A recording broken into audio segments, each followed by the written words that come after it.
Oh, I should change the title.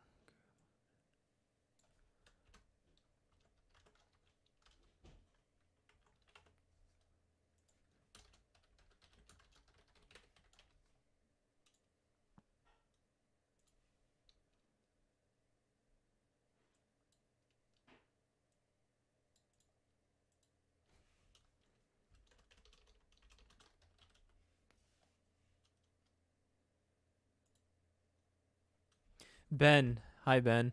I'm gonna add some music in the background. The last stream I did not have any music. Just like, well, I did have music, but it just wasn't working. Let me make sure my mic's working too.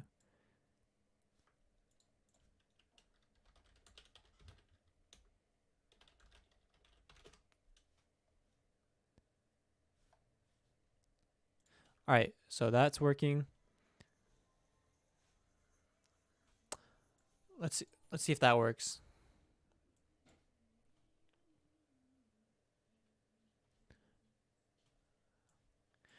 What happens now? Do we win a prize? $10,000 in CRO or 10,000 CRO?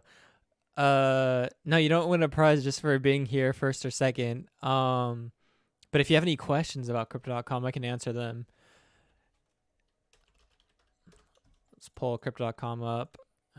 Get CoinGecko up. Maybe TradingView too. I want to pull some other things up too. All right, I'm gonna see if the music's playing or not. Pause this music for a second. Oops. That's about BlockFi. I don't even know where the music thing went. Crow will have a great month, I hope. Yeah, I think so. I think it will. Here it is. Yeah, I can't hear any music. I can't hear any music in my stream. I hear it loud and clear on my side because I'm playing it through YouTube. But that's so weird. I wonder how I can change that. Manage, maybe. Exiting will not end a stream if it's currently live. Okay. No, I didn't want to do that. Enable DVR, 360 video. Let me try and look this up. What price do you think Crow will be in 4 to 5 years? Where do you see the Crow price going this year? Okay, how much Crow you got? Well, I do have 100,000 CRO locked for the IC White. I do have some extra CRO in the DeFi wallet and stuff like that. What do you think the Crow price will be in 4 to 5 years? Well, Crypto.com's mission is to reach like 100 million users by 2023.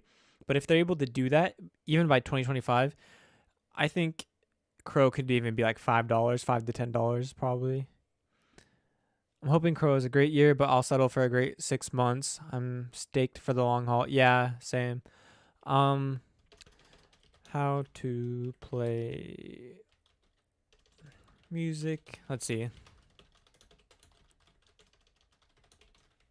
Because I'm playing music, but I don't think you guys can hear it. How to add music to live streams in OBS. Okay. Maybe I can do an OBS then.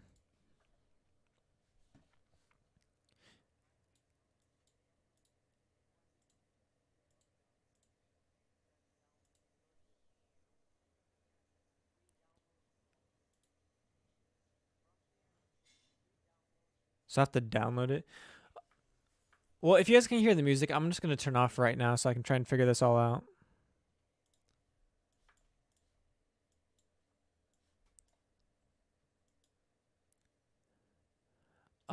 Let's see. I'm hoping Crow has, okay. You guys also, okay. You probably get $10 to $25 worth. Oh, desktop audio. That was off the whole time. That's probably why. All right, let me play the music back on. You guys can probably hear it now. What? You go to Crypto.com, it pops this up looking for a student box first NFT drop. I know exactly why they're doing that. That's so crazy, but I understand why they're doing that. Okay, now that the desktop audio is on, you guys can probably hear the music, so let me put it on. Let me restart.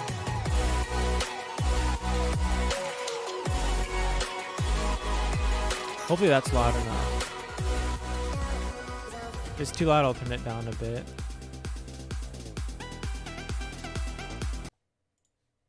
I don't know why they're doing that. Okay, now that the desktop audio is on, you guys can probably hear the music, so let me put it on. I kind of wish I would have waited to stake my 30K on mainnet instead of the app. Alright, that music's way too loud. I'm going to turn that down a bit.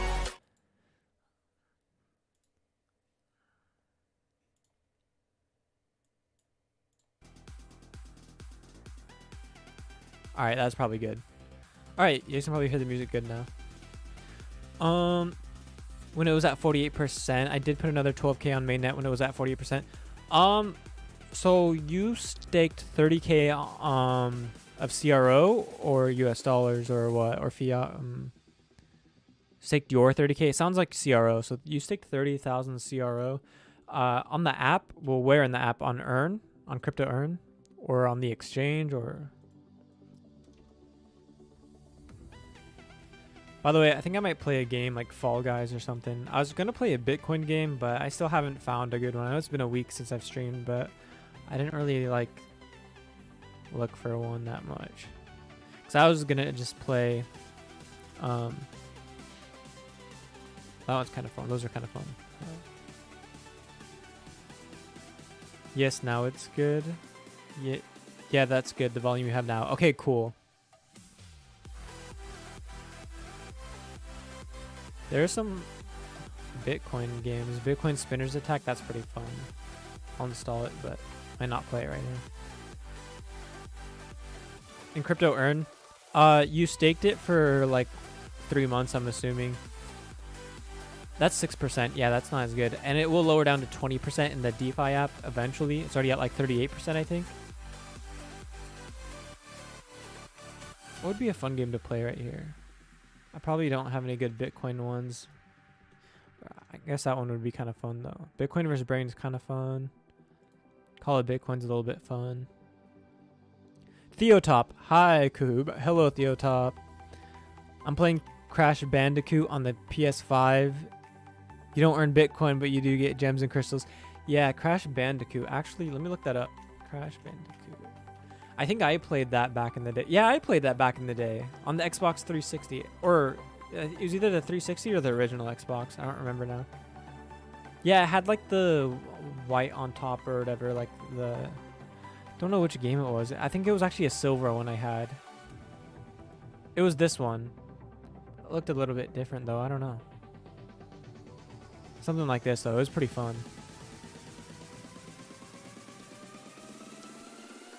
Yeah, you did 3 months.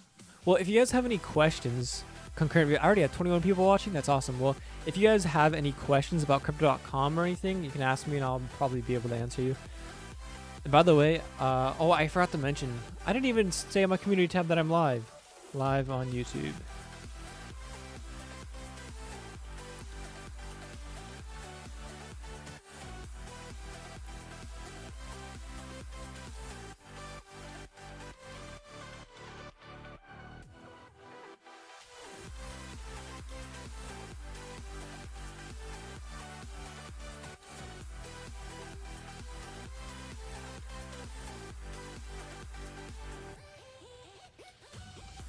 All right.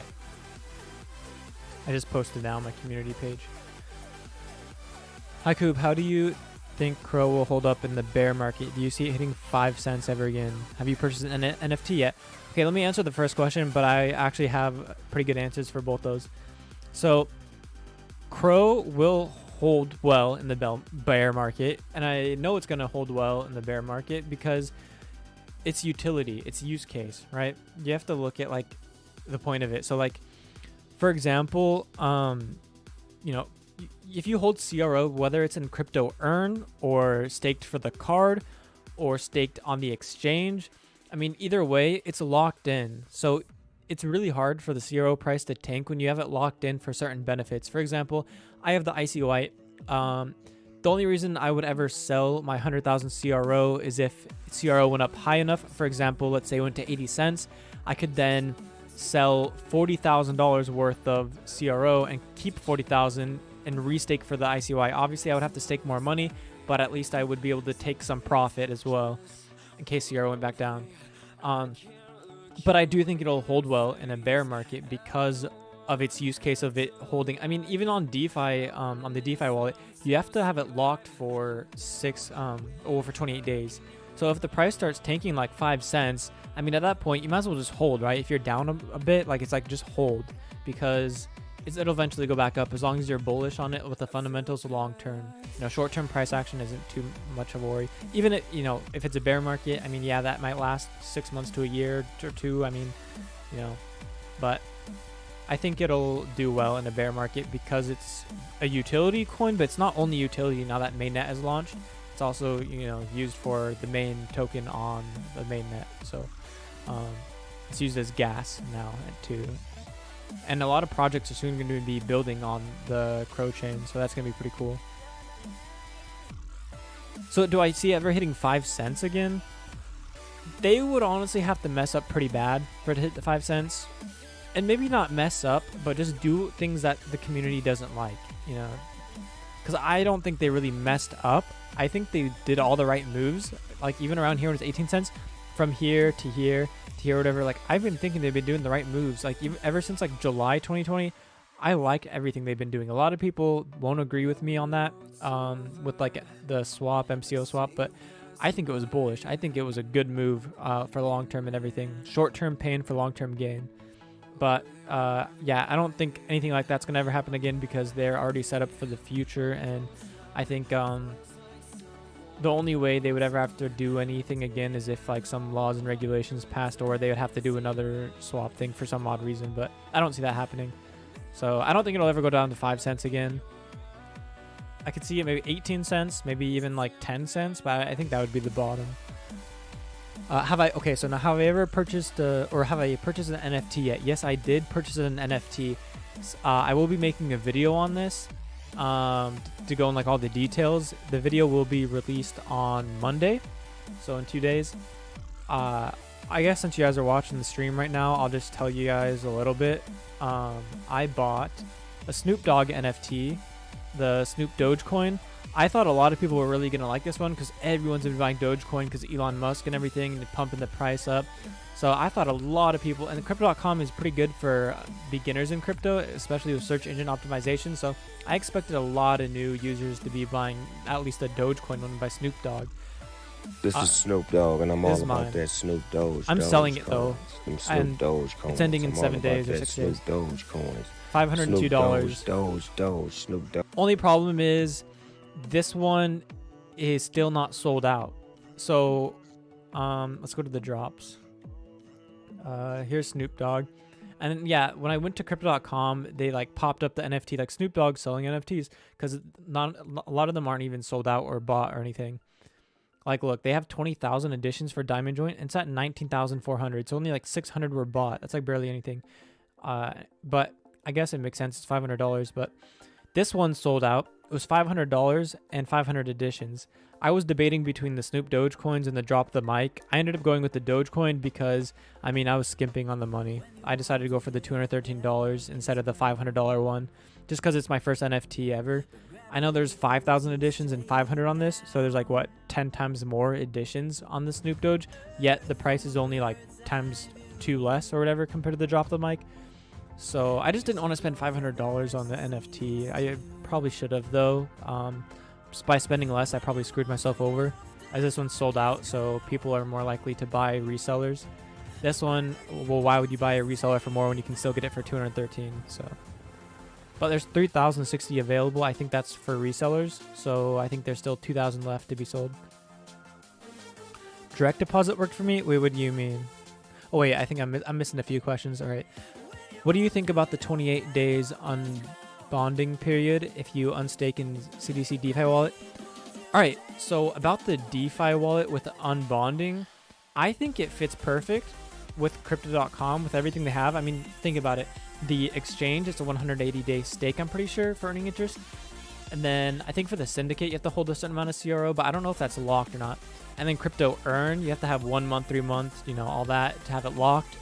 And for the debit cards, you have to have your crypto locked for 6 months. And after that, you have to keep your crypto, your CRO locked there in a sense. Like you can unstake it, but you'll lose a ton of benefits if you unstake. So I think the 28-day unbonding period shouldn't come to a surprise to anyone who owns CRO or uses Crypto.com, because it's just kind of like to be expected. And I think it also helps with people not panic selling as well. You're staked on there to earn interest, so you're not trying to sell anytime soon. You know, the price drops a few cents, people might panic sell, and therefore it's kind of like a chain reaction. More and more people will sell because, you know, other people are selling. But if you have it locked for 28 days, you might not want to click unlock because, well, you're not going to earn interest during those 28 days. And also, you're already down a bit, and you don't know what the price will be in 28 days. It could be up, it could be down. And by the way, CRO, the Crypto.org chain, is using the Cosmos chain, the SDK of Cosmos. And Cosmos, when you stake on chain with this token, it locks it for 21 days and has an unbonding period. Well, it has an unbonding period of 21 days. CRO has 28 days. I think I heard there was a proposal to make CRO go down to 21 days as well, though, because I think the added 7 days is just because they wanted it for CRO. Kind of like a 1 month term in crypto earn. So I think it works. I think it's good. You know, everyone's earning interest, and no one's going to try to panic sell if it goes down like a few cents, because you don't know what the price will be in 28 days. Can I take out my staking rewards and restake them? Then Ivan answered you. Yes, you can, WF. Yeah, you can. You can click claim rewards as long as you hold CRO in your wallet, in your DeFi wallet.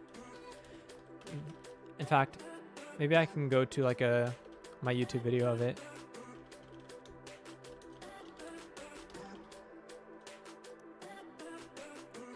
So let's go into here.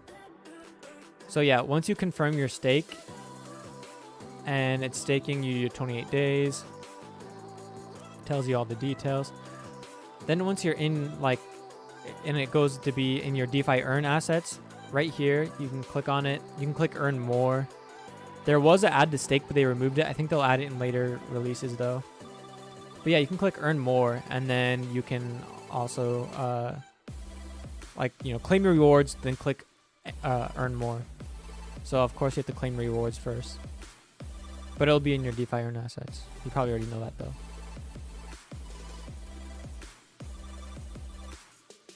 Will we be able to stake and earn new coins on the mainnet like Launchpad on Binance? Stake and earn new coins.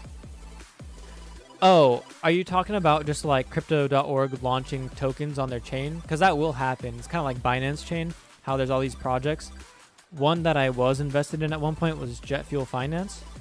This one, it's $220. Recently, it did go below that. It was like $170. I should have rebought then. But anyways, yeah, this is running on the Binance chain, and I do think that Crypto.org chain, a lot of projects are going to start developing on there, especially with all the low fees. And with Crypto.com Capital, I think that will help people decide to build on the CRO chain, because Crypto.com does have a certain amount of CRO allocated to like project developments and stuff. I mean, if you guys go to Particle B, let's see, make sure I'm spelling it right. Creating an open source internet value. Okay, let's see if I can scroll down to. It's looking a bit different than what I saw before. But Particle B is a startup accelerator dedicated to incubating projects built on blockchains, including Bitcoin, Ethereum, and the Crypto.com chain, with the high potential to bring disruptive impact. So Particle B has like a certain amount of money, and Particle B was created by the CTO of Crypto.com.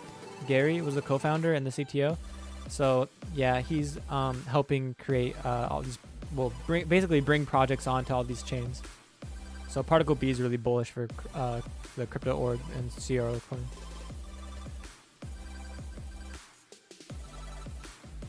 You didn't screw yourself over buying the cheaper NFT. It's your first one. You took less risk to get a better understanding on NFTs, my opinion anyways. Yeah, that is true. I didn't buy any of the other NFTs because, well, I wasn't sure if I was ever going to buy one necessarily. And it's just on, you know, Crypto.com NFT. So I don't know. I was debating whether I was even going to get one. And because I decided I was going to get one, I wanted to get one from someone I kind of know in a sense. All the other creators, like Aston Martin, I'm in the US, so I don't really know Aston Martin. And all these other creators who have launched theirs, I have no clue who they are. I mean, this artwork is great, but I don't know who Boss Logic is. I never heard of him, but I've heard of Snoop Dogg, so I decided to go for Snoop Dogg. Although we can see this one was $500. Yeah, it's sold out, but someone's selling it for $30 less. It's probably an auction, but still. So, I mean, it seems that Snoop Dogg was one of the worst drops for NFTs. Looks like Boy George just dropped. I think that was today, huh? Or yesterday, I don't know. But I don't remember seeing Boy George on here before. Only 100 editions on here? Yeah, it makes sense that much. There's only 7 for sale right now. Well. My thinking is that later on in the future, I mean, I think NFTs have a great bullish future. So as long as my NFT stays safe and doesn't disappear, doesn't go missing or anything like that, and stays good, I do think it'll be able to resell for pretty high later in the future. Because I mean, think about it. I mean, they're selling for $130, which is $213 is the buying price. But anyways, I mean, Dogecoin's pretty big, like it's known and everything. Snoop Dogg's pretty big. And if NFTs keep growing and growing and get really big, like later in the future, I mean, I see it as a good investment later on, because it's like, imagine later when it is really big and NFTs are big everywhere, and it's like, well, I want to buy one of the original first NFTs to ever be created, right? Or maybe the first ever on Cryptocom, if Cryptocom becomes bigger. I mean, the first NFT that they were dropping, the first like launches. So I think this would be a good investment, like long term, if NFTs blow up. Well, they keep blowing up.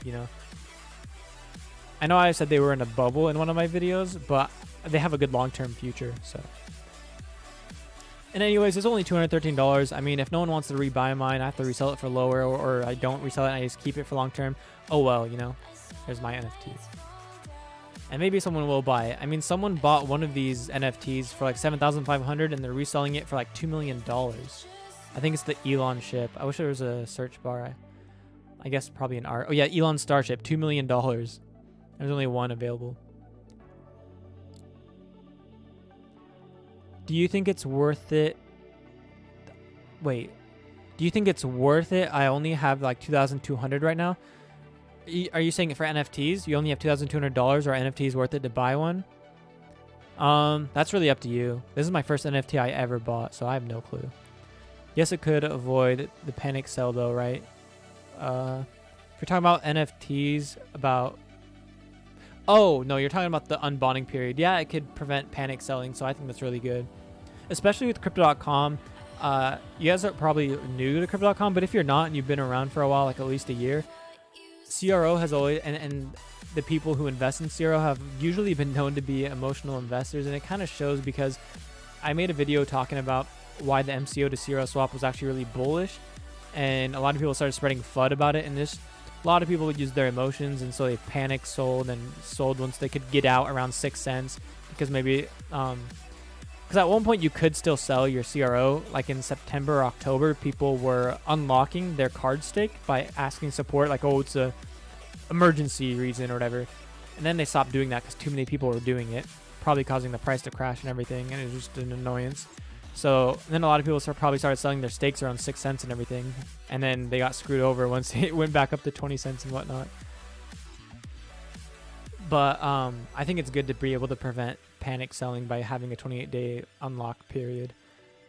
Just because, I mean, if it still holds true to today of the majority investors are emotional investors and will like instantly sell off just some like news they personally find negative, Do you have a Telegram or Discord for cryptocurrency I could follow?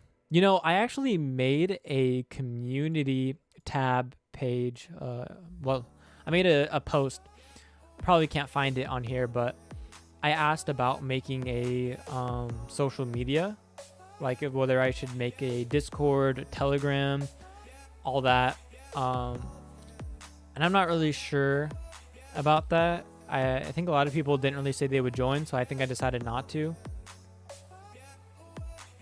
So, yeah, let me try and find it. I probably can find it somewhere around here. It seemed that a lot of people didn't really seem interested, so I decided just to let you guys leave comments on my YouTube videos and my live streams, and I can answer you there. And you guys can always, obviously watch my videos for stuff. But by the way, guys, a lot of scammers are starting to pretend to be me again. So, yeah, be on the lookout for those. I mean, usually it's pretty obvious. I never type all weird like that with the dots or anything, or italic, like italicize or whatever in my comments. And you can always verify it's me by clicking on the profile and making sure it has everything with all my videos and subscriber count and everything. Doesn't let me claim rewards on all validators. Is that because you don't have enough gas? Because you need enough gas, or I guess, yeah, gas. And what I mean by gas is CRO. You just have to have a certain amount of CRO in your DeFi wallet to be able to claim rewards.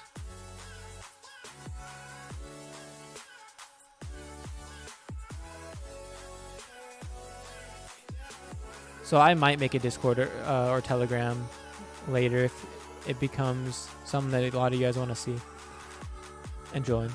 I'm kind of glad that CRO hasn't mooned yet because I want to keep building up my bags. My goal is 100k of CRO. Yeah, I personally actually have 100,000 CRO, and I got it at 18 cents. My last week I told the whole story, so I don't think I'm going to tell it again, but yeah, I got pretty lucky to get it at 18 cents, but also unlucky. I got lucky, unlucky, a bunch of stuff happened. I mean, in a sense, I kind of wish it didn't happen, but then again, I do. It's a mixed emotion feeling, so yeah. I mean, the outcome of everything that happened technically is positive if you look at just the straight facts and not any emotional attachment to it, because I have a lot more money than I used to because of everything that happened in the summer of 2020. So, I mean, I guess I'm glad for that. I would have probably not have as much money in crypto than I do right now if that didn't happen. It's at like 23 cents. I don't know. Do you guys want me to play a game just so you have something to look at? I mean, I could play Fall Guys. I don't know. Play Hearthstone. Yeah, I don't know. Fall Guys is kind of fun. But I wonder if I have something else. Shower with Your Dad Simulator. That's a pretty fun game. I don't know if you guys would want to watch me play that, though. The Gold Deagle. What's up, Kahoobb? Not much. What's up to you? When do you think Binance and or Coinbase will list CRO? So about that, Crypto.com staff members have always said it's up to those exchanges to list them if they want. So I don't think Crypto.com is doing any advertising to try and get other exchanges to list CRO. It's really just up to each exchange whether they want to list it or not. Hit the like, guys. Let's get this up there. Thank you. Where do we sign up for NFTs? So you actually go to crypto.com/NFT and you can then create an account here. And as you guys can see, I still don't have the free NFT that Crypto.com said they will give us. But if you sign up by March 31st, which is already passed, you can still sign up if you want to be ready for the next drops like this one. Boy George just went live. So, but you can also look at the marketplace for resellers and if there's any that's still not sold out. This one's $10,000, but there's only 17 available. That's kind of cool. 8,000, not bad. 16 available, 8,000. That's not bad. I'd probably get one of these. 2,000, I'd buy that one. Only 74 available and 2,000. That's not a bad deal. I think the limits of how many is available to the prices makes a lot more sense on these than the Snoop Dogg's. So, although I like Snoop Dogg's NFT better, I think. But yeah, and then it tells you your NFTs, whether you created any or if you're selling or collectibles. And the fact they have created, I think that means that they do plan on letting like random people, like you and me, to be able to create NFTs. But right now they're just focusing on like big people that everyone knows, to not have a swarm of a pool of terrible NFTs, you know. That doesn't, you know, I'm not saying community made ones are terrible. I mean, there's some really good NFTs made by like random creators no one really knows that much. But yeah, you go to crypto.com/NFT and that's where you can create an account. A cash out vid on CDC would be an idea. That is true. That's true. Yeah, because my cash out like strategy, I mean, I predict CRO to be $1 to $2 by the end of the year. You know, 1 to 2, but that's my own prediction. I'm not a financial advisor. I don't give financial advice, but even if it hits like 40 to 80 cents, I'd be pretty happy with 80 cents, honestly. 40 cents, I'd be a little disappointed, but obviously it'd be a lot better than where it's at right now. Although it's still really high. Some people in my comments were like getting mad that CRO is not skyrocketing. I'm like, it's still really bullish. All the fundamentals are there. They keep doing more and more things that are really great for CRO. So you just have to wait for the price to react to it. It takes a little while, but that's okay. In the last 30 days, look, we're up 45%. I know that's not as much as other coins, but look, it's 15 cents to 23 cents. If that happens every month, I'd be happy with that.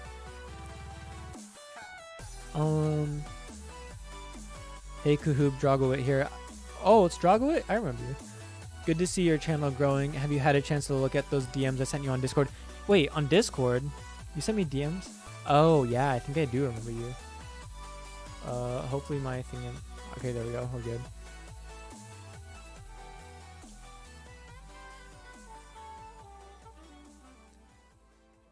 Yeah, I don't think I have looked at your stuff. You know what? No hard feelings to you, but like... I don't know what it is, but like... When someone like messages me about a cryptocurrency, I just think like, oh, it's either like a scam or they're shilling or like they're just trying to, you know, I'm nothing personally against you, but it's just like there's like a, how do you call it, like not a double standard, but like a society, like a thing in society or whatever, you know, like that, or about like in crypto, like in the crypto world, when someone starts telling you about a project that you didn't ask about, it's just seems to be like a scam at that point. You know, it's like, all right, like this guy's shilling. So like, it just makes me not want to read, you know?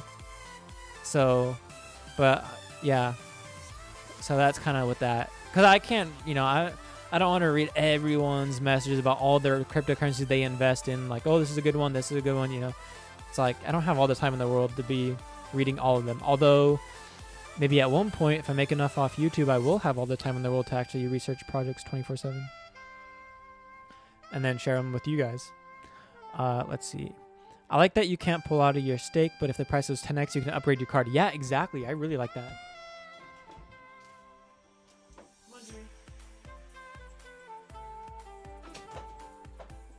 Yeah, I realize you can hear me far away from my mic, but that's fine. I don't let my dog in. Yeah, about the card stakes. Let me actually go to the card stakes. Someone actually said something weird about these card stakes. They said like, wait, did they get rid of the intro? I think they got rid of the... Wait, they kind of got rid of the intro. Wait, did they just make it a video? They made it a video. That's so much better. Yes, they took a lot of people's input into consideration and they changed it. That's awesome. So before, it used to be a whole scrolling page. You have to scroll through it all the time, and it's good for the first time.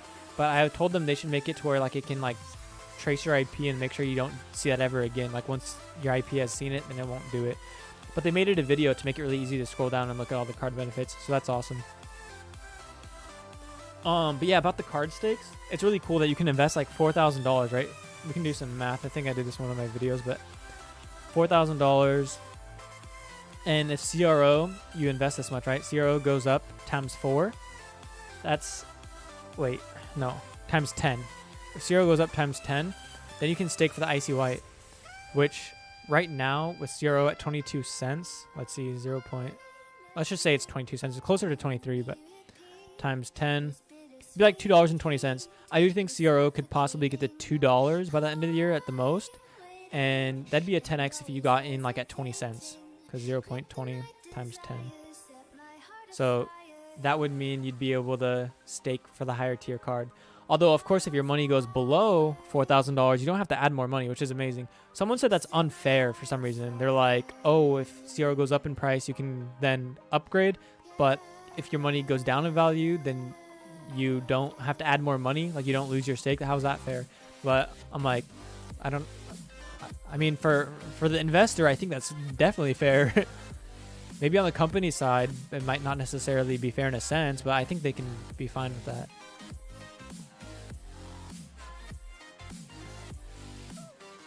USD wallet for Puerto Rico. They don't have it. USD coin giving 13% APY in the DeFi wallet. That's 1% less than what I get. And by the way, that interest rate on the DeFi wallet, just remember they're always changing. It's variable on all of those because DeFi is never a fixed rate. So I have Icy White, so this is mine. I have USD coin, so I get 14% interest. So that's pretty cool. But yeah, DeFi wallet, the numbers are always changing on that. So it could go down to 5%, 4%. In fact, I remember when the pandemic hit, I mean, right before it actually, I was staking some USD coin and DAI, which is like a stable coin. And these two coins I was staking, and they were getting like 20% interest to like 50 or 60%. And I was doing it on DYDX. And I don't really like how it looks now, the DYDX. It looked a lot better back in the day, but it's kind of more confusing on how to figure out and how to use it for lending. But yeah, I was lending on here and in DeFi and earning a lot of interest. And then when the pandemic hit, I think a lot of people stopped taking out loans, or they stopped lending because, I don't know, something happened to where the interest rates just dropped big. So I don't know what exactly happened, but it has to do with how many people are lending, how many people are borrowing, and which one's higher and all that to have that interest go higher and lower. I want to hold 100,000 CRO under 20 to 30 cents before mooning to $1 so I can stake for passive income, 20,000 tokens a year with 20% PA. Yeah, the target is 20% on the DeFi wallet, and your money is the safest on DeFi wallet, honestly. You know, as I made that video telling you guys, as long as you keep your 12 words safe and never show anyone and made it correctly and never put it online anywhere, or you're not even typed it. Like, some people might like open up a notepad on their PC, right? Just like this, and then start writing these are my 12 words, right? And then delete it, and then don't save it. But even that, you don't want to do that. I personally think you're already vulnerable with that. But yeah, technically on DeFi wallet it is way safer, but it's fully in your control. And just make sure your 12 words are done correctly from start to finish.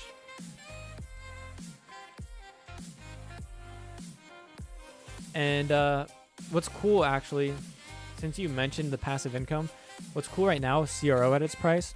I currently get 230 CRO weekly because I have 100,000 CRO, and it's staked for the Icy White because I'm grandfathered in, and I get 12% interest. So right now I'm getting $52 weekly. In fact, I get paid later today, I think like at 7 p.m. or something.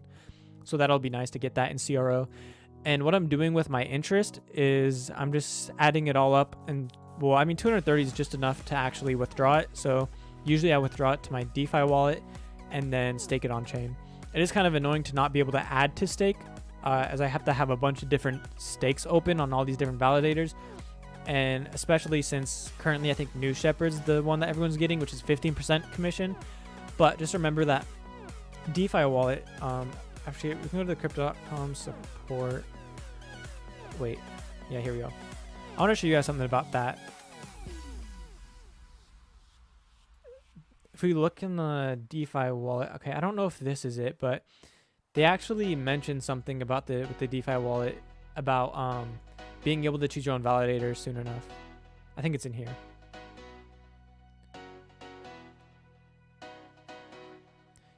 Yeah, I don't know. I can't find it now, but someone sent a link that was from helpcrypto.com. And in the official website, they said that you would soon be able to choose your own validator in the DeFi wallet, which would be really good. You know, I mentioned that in my recent video anyways. So just basically, it's to help with competition and to decentralize the chain, choose people who aren't having the highest amount percentage. Let's actually go to the Explorer. Top validators. So yeah, Falcon 9's number 1. New Shepherd's number 2. I wish Pegasus is number 2. They have a better commission, lower commission. But yeah, it's best to choose one with like 1% fees or higher, but not 0%. 0% commission nodes, they don't have an incentive to keep their node up if anything goes wrong or they have to do anything. Because it's like, well, I'm not making any money, so I mean, yeah, they might do it for the community and help out, but they won't rush to hurry up and fix their stuff if their node goes down. But yeah, you can also look at the commission rate, commission max rate, and max change. These are important because even though they're charging, let's see, Athena is charging 10%, they can change up to 10% higher. So they can go to 20% commission if they wanted to. So it's best to choose someone with a low max commission rate. Which you can only choose your validator on the desktop wallet right now, but they're going to add it to the DeFi wallet. Which I talked about in my recent video, but that's going to be pretty cool. Because I personally will choose non-Crypto.com validators. I'll choose someone with like probably 5% commission rate or 1%, something like that. And yeah, choose people who don't have such like a high amount of CRO delegated to them, because that's kind of, that makes it more centralized if they do have a lot.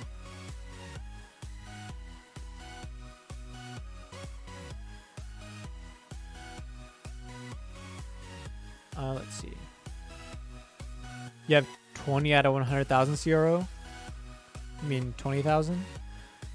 The desktop, the desktop wallet has added more validation nodes. Yeah, not surprised. Be right back, guys. Gonna get some water. But if you hear from my last stream, I'm gonna place it on the correct side, on the right side of my mouse, to make sure I don't spill it. So I'll be right back.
All right.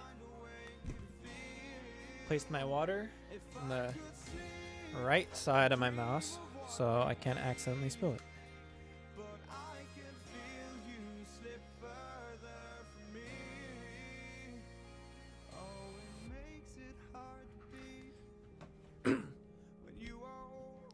What happened to my... I'm going to skip this song. All right. Let's see. I got a lot more comments. All right, let's see what's going on. Kahoobb, so how do you do your taxes with DeFi Wallet? I haven't done it yet because DeFi Wallet was... I already filed my taxes before I filed my taxes, did all that, got my taxes returned, and then I did DeFi Wallet. So, yeah. Not only can I not answer that right now, I really don't think I'm gonna ever answer much about taxes, just because, you know, I'm not a tax accountant, not a financial advisor or anything. I don't want to, you know, screw anyone over with taxes if I'm wrong, or if, you know, it's different where you live. Because the thing about blockchain technology is, depending what certain transactions are, different ones can mean different things depending who you talk to, like different tax advisors. I actually did do a tax course because I'm in a blockchain academy thing, and there's a tax course that was recently launched for the United States, and this guy who's a blockchain accountant said that it depends who you talk to with certain like cryptos, like what an airdrop can mean or whatnot, like what it's like counted as on taxes. So play Runescape. I don't have Runescape. I played it back in the day a little bit with my brother. I want to play something, but I don't know what. I want something on the screen for you guys. But something easy, too. I have shower with your dad. I keep saying that, huh?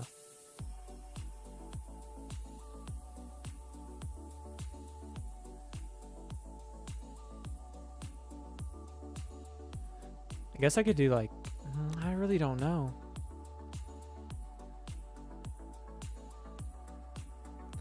we'll see if this works. I'm gonna launch this game and see if it even shows. Although I'm gonna mute it. I don't really care for the audio too much.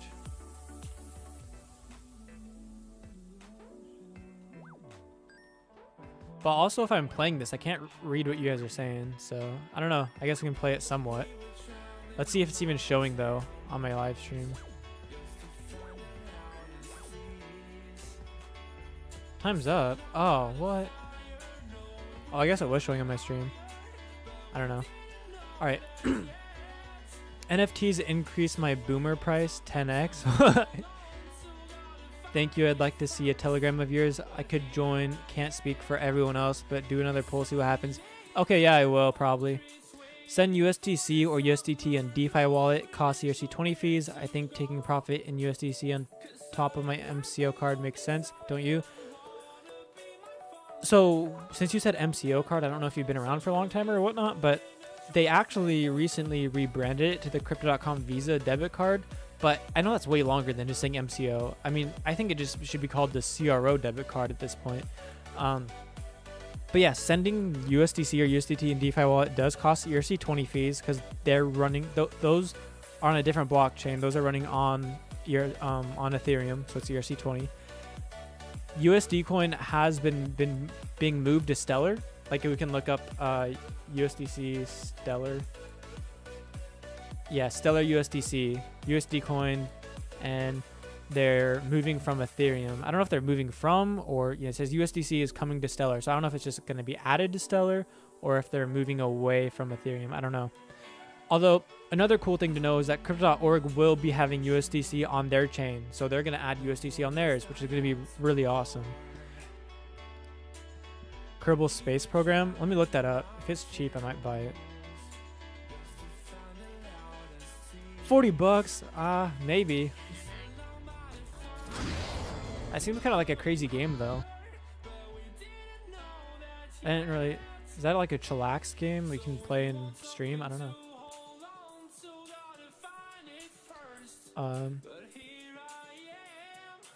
I think taking profits in USDC and top up my card makes sense, don't you? Yeah, taking profits in USDC, right? And then using the USDC to top up your card. Yeah, that makes sense. Just there's taxes involved though if you sell crypto. Even if you just at least in the United States, if you exchange a crypto for another crypto, technically there's a tax. I like the fact that it's varying price ranges on NFTs.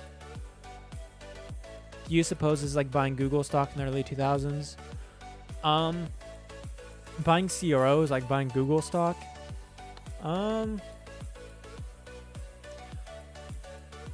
Maybe Amazon stock? No. I don't know. The only reason I say Amazon is because Crypto.com's like the Amazon of crypto. Crypto.com has like everything. They have debit cards. They have like crypto earn, a way to earn interest. They have a DeFi wallet. They have, an app, an exchange. They have NFTs now. They have, credit, so loans and everything.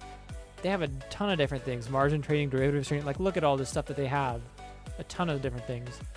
So they have like everything you need in crypto. It's kind of a one-stop shop. But I don't know if I'd really say it's like buying Amazon stock or anything. I mean, crypto's a bit different. I know stocks, there's unlimited stocks, and they use stock splits and all, but there's going to be 30 billion CRO. So, I mean, it's kind of a lot. 30 billion is technically kind of a lot. But I think someone was doing the math, and if we reached like 100 million people, I think it was, I think they said there's like enough for 300 CRO per person. What is it? Like 100 million? Yeah, that's 30 billion. So if we reach 100 million users, and the thing is, when they say how many users have downloaded Crypto.com, they're not talking about how many people own CRO. So there are people out there who use Crypto.com but don't have any CRO. I think that's a very small amount though. There's just too many reasons to be buying CRO, or they'll eventually buy it soon enough because there's just so many good reasons to do it. And it's kind of like in your face in a sense. Not in a bad way, but yeah. So if they reach their goal, there's only going to be 300 CRO per person available because there's 30 billion total supply.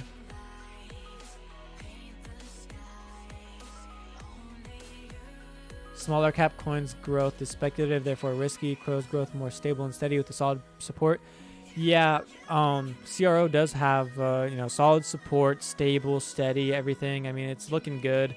Yeah, it is going up in this bull market slower than other coins, but I think slow and steady wins the race. When we saw 18 cents down to 6 cents, people were freaking out about the price. Even after they did their changes, I think in like October or November, like nothing was changing. Like they made all their changes already in like September or something, or maybe it was October. I don't know. They made like the majority of the changes, but with the price kept going down, they were calling it a scam. Like people were calling it a scam simply because they bought up here and the price went down here. That doesn't mean it's a scam. Just because you bought something for high and it went down in price doesn't mean it's a scam. I think people are just emotional investors with it.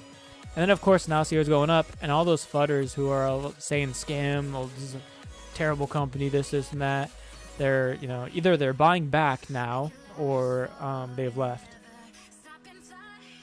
Majority are probably buying back and just not talking anymore on the forums, on Reddit and stuff. Congrats for your channel.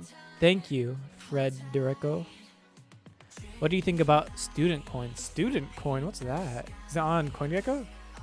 Yeah, no, I have never heard of student coin. Might be on CoinMarketCap. Who is disappointed for Crow not to go to 1 is just impatient myself. Long and Crow bought at 19 cents a year, 2 stake on DeFi in 2 months for 20 cents. So sounds like what you're trying to say. Wait, you're disappointed that it's not already $1? Yeah, that's being a bit impatient. Yeah, you're long on CRO and you bought 19 cents, then just wait it out. You'll be fine. It's a long-term hold. It's not like to the moon instantly, gonna skyrocket. I mean, there is a chance it might happen if, one of these celebrities are doing NFTs like Snoop Dogg mentions CRO or whatnot. But, yeah, I see CRO having steady growth. I don't see it as something that's gonna just skyrocket up all of a sudden. I mean, I think that'd be bad also because it would have a big correction. In fact, that's kind of what happened back in the summer. I mean, look, from March, April, May, June, July, August, like within 6 months, went from like 3 cents to 18 cents. So, and that's still a long time, like 3 to 6 months or whatever. So, give it some time. I mean, look at this chart. It's kind of crazy looking. But you can definitely tell it's a utility token with how this played out. But now it's starting not to be a utility token. I mean, yeah, it is, but it's also going to be other things too.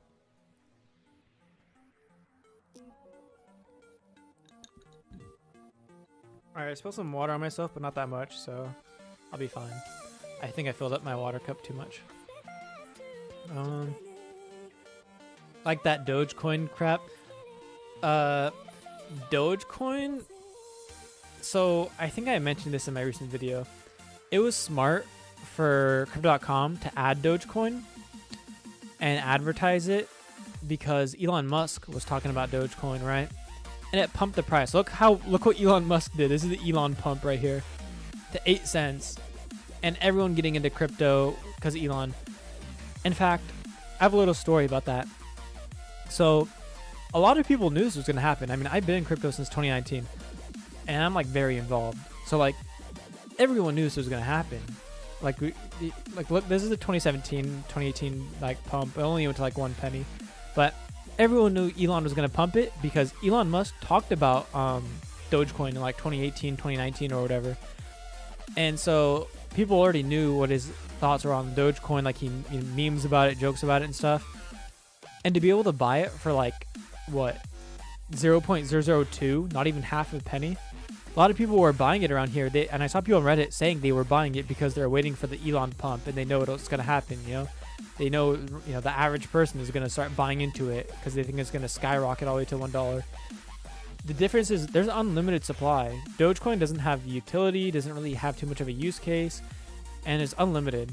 CRO actually has a use case. It's only 30 billion tokens. It has good utility and everything, and good fundamentals being worked on constantly. Nothing's being worked on Dogecoin. It's like a dead project. So, yeah, I knew a lot of people got really lucky to get in under a penny.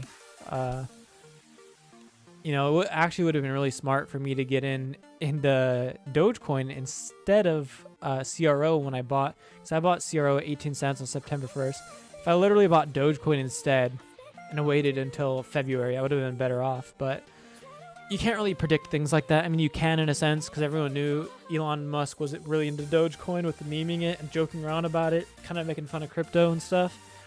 But you know, he's not making fun of crypto anymore. He still jokes about Dogecoin, but he, you know, his Tesla and him are buying a ton of Bitcoin, accepting Bitcoin as payment, and actually keeping it as Bitcoin. They're not transferring it to fiat. They're keeping it as Bitcoin, which is really bullish for Bitcoin. But anyways, yeah.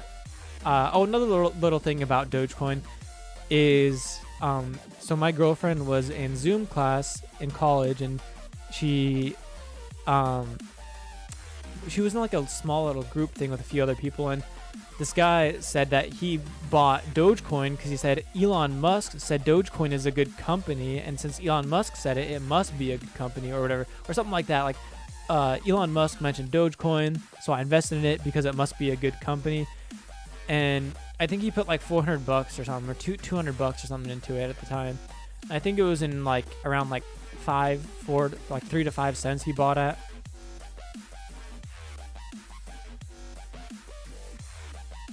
They don't have USD wallet for Puerto Rico, only Euro, and we don't use Euro. Yeah, Puerto Rico is technically a part of the United States. I mean, it's not part of the 50 states, but it's owned by the United States. I've always wanted to go to Puerto Rico. I always wanted to go to the islands that the United States technically owns or whatever. Like, I think it's Samoa Islands? American Samoa and Puerto Rico, U.S. Virgin Islands, you know, all that. I also want to go to Canada, but yeah, and Alaska too, it'd be cool. I got Ruby card stake about 2,500 CRO at 5 cents back in January 2021. Is it worth it to upgrade now for Royal Indigo? What do you think?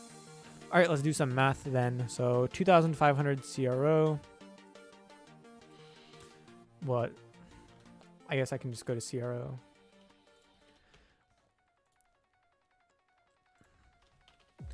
$528, but you're asking if you should upgrade, which costs $4,000 worth of CRO. So if we minus that. So you're asking me if you should invest as much. You know what?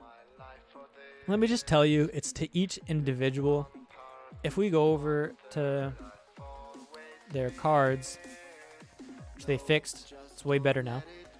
So you just have to think about it. Are you going to use the card a lot? And if you are, 3% rewards. How much money do you spend per month and per year? And how much is eligible for cashback? Because certain things are not eligible on the there's merchant restrictions on the card, which I made a video about, and there's a link in the description. You can check it out. Do you use Spotify? Do you use Netflix? And do you have the student versions, or are you paying the full price on them? Also, there's going to be a 10% interest rate that you get 10% of CRO weekly, so that's pretty cool. Airport lounge, do you travel at least once a year or twice or more? Do you travel a lot? Because you get airport lounge for free. It's reimbursed to you. And one more thing is, do you ever buy the gift cards on Cryptocom? Right, let me go to it. Cryptocom Pay. Here's some gift cards. I wonder if I can find it. Here we go.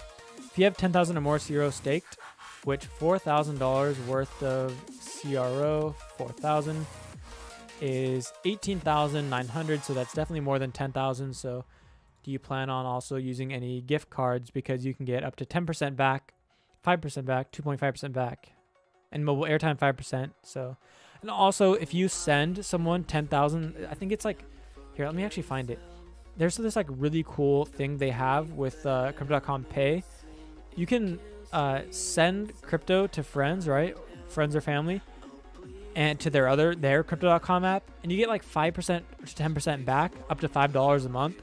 So you can technically get $5 a month for free just from your friend and you sending money to each other, or like one of your family members. But I personally think the best card they have is the Royal Indigo and Jade Green. Out of all of these, if I were to put them on a tier list, I would say probably the Ruby Steel might be the best card for the price. And then second would be Royal Indigo Jade Green. I think the Midnight Blue is probably the worst card just because upgrading is a big hassle. 1% back, it's plastic. It's really not worth it for anything. Credit cards give better rewards. I guess because it's paid in CRO, it's kind of cool. And just to test it out. But I think it's too much of a hassle to even get a Midnight Blue. I'd go with the Ruby Steel at least. And if you want a little bit better perks, go for the Royal Indigo Jade Green. Not only that, I forgot one more perk. If we go to Crypto Earn, are you going to use Crypto Earn? Because you get up to 0.5 million in Crypto Earn, no matter which coin you do. But for your 50,000 CRO stake, you get 12% interest on USD coin. So do you plan on moving any like savings from your bank or just crypto in general? Are you plan on having USD coin and taking advantage of Crypto Earn or not? Because you can see it's 10% and then 12%. So that's with USD coin. Bitcoin, 4.5 to 6.5. 6.5 is even better than what they offer for CRO. CRO is only 6% in Crypto Earn for a 3-month. So if you're going to take advantage of all the things, maybe not the gift cards, you can just take advantage of Crypto Earn and the reimbursements and the cashback, and you'll be good with that. And also the airport lounge. The gift cards aren't too much of a hassle, too much of a big deal for making the card worth it. Also, the 10% interest is great. Like, that's going to do a lot for you.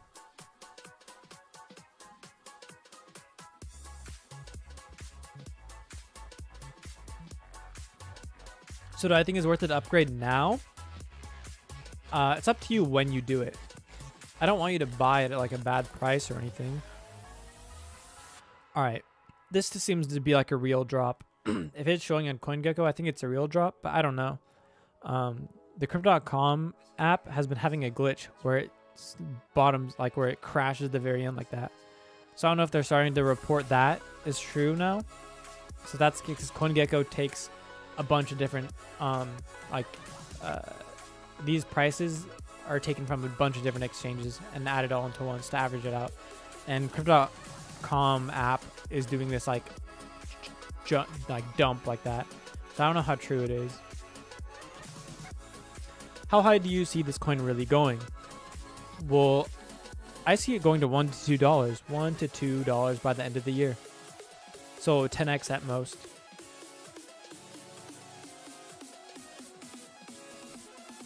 I have 2-3 different validators on my DeFi wallet. And the percentage rates are the same on 2 and different on the 3rd. Is there a reason for that? So I was actually having this issue too. I personally don't know what the reason is, but what I can assume or guess, to my best guesstimate, is that one of the validators, the New Shepherd, because I'm sticking with them, he's charging 15% commission. So maybe it has to do with the commission rate, or it's just a visual glitch, because it's impossible to have different annual rewards. Like one showing 35.63, one showing 37.73. But 2 of mine are showing 37.73, so I think those are the accurate ones. But the New Shepherd is my newest one, showing 35.63, so maybe the newest means it's the more accurate one. I don't know. They're going to have to update the app and fix that glitch, because, yeah. I wouldn't worry too much about it, though. I mean, it's only like a couple percentage off. And they'll fix it eventually.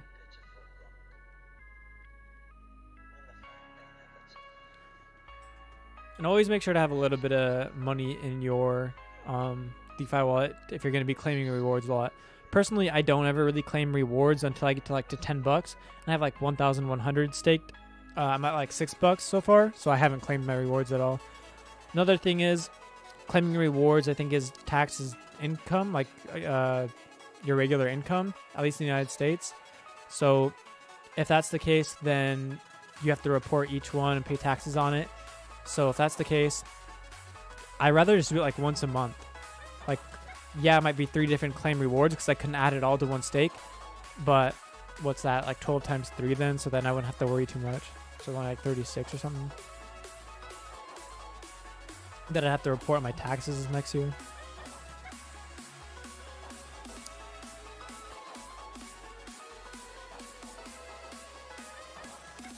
Oh, it's got a bunch of... Oh, I got a donation. Whoa, I missed a bunch of messages. All right, I'm like really behind on these messages, guys. $5 from the Gold Deagle or Gold Eagle 99. Awesome, man. Thank you. Or I don't know if you're a guy or girl, but I know I say man sometimes a lot, but I looked onto my statistics and my analytics. It says like 80 to 90% of people who watch my channel are male, or at least that's what they choose on their YouTube profile. So sorry if I say the wrong thing, but why can't we buy Theta on Crypto.com? You know what? You donated to me $5. Thank you so much for the $5. But I wish you asked me a question I could actually answer, because I feel bad now because you donated to ask me that and I can't answer it. There's no specific reason why you can't buy it on Crypto.com, I don't think. The best I could do is Google it, which you could too, so I don't think I'm going to do that. But I honestly really wish we could have always bought Theta on Crypto.com. I can talk about Theta a little bit since you mentioned that. Theta, yeah, I think you actually mentioned Theta last time, and I think I already talked to you about Theta, but I'll mention it again. Theta was a project I really wanted to invest in, actually. Like, I had a few, like, you know what, this might actually do really good, like, later on, like, when, you know, crypto starts becoming more mainstream again. And so I really wanted to get into Theta in, like, 2019, 2020, right? So it's below, like, 10 cents. I really wanted to get into it. And I heard it from Crazy for Cryptos, Digital Dave. He goes by both those names, but his channel's Crazy for Cryptos. And yeah, he talked about it, and he said it could go to $20. It's like a half that right now. I think he's right. It could go to $20 this year, just 10 more, and it will be there. It's 1 billion token supply, so it's not bad. I think Theta is really bullish. I wish I could have bought in, but I can't access Binance or Binance US in my state, and I don't know any of these other ones. It's all weird things. Recently, I could get SafePal, which is kind of like a Binance chain thing, so I could start interacting with Binance chain projects and everything. So I could probably buy Theta through there, but the price is so high compared to what I'm used to. Yeah, Theta could probably go to $20, $30, maybe even $100. But when you see it at 13 below 10 cents, looking at it about buying it below 10 cents, you see it this high, you're like, yeah, right. But you're like, yeah, I'm not buying that. I could have bought it for 10 cents. Why would I buy now? But I really wish it was easier for me to buy Theta back then, because I would have. I definitely would have. And it would have been awesome. I would have probably had so much money if I invested into Theta on September 1st. The thing what I did with my CR or with my crypto, when I went from $3,000 to $18,000 in crypto, when I did some like trading in August and July, the crypto, sadly, CRO was technically the worst project to invest in. I could have put it in like Theta or anything else, would have made me a lot more money, and then I could have re-put some money into CRO as well for the ICY. I shouldn't have stopped yet, because I know my end goal is to get the ICY, but I made it to where 100% of my portfolio at one point would be the ICY. So what I should have done is kept trading that $18,000 for other coins and everything like that, and then once I had enough money, put some into CRO for the ICY, and then have some excess for other cryptos. So yeah, sorry I can't answer your question, but thank you for the $5. Really wish I could answer that though. Hopefully Crypto.com adds it. I mean, they knew adding, they usually add a lot of coins that are hyped up and a lot of people are starting to buy. So you would think Theta would be one of them, because Theta is pumping like crazy. Skyrocket means pump and dump. Crow has strong and healthy market rise. Yeah, you don't want things to skyrocket too much, because yeah, that's a pump and dump. And you don't want pump and dumps, because that looks bad in projects. Let's make a poll. Which card do you have? Can I actually make a poll on here? I can make one on my community tab and tell you guys to go vote on it. I know I asked this before, but it was like a long time ago. Which crypto?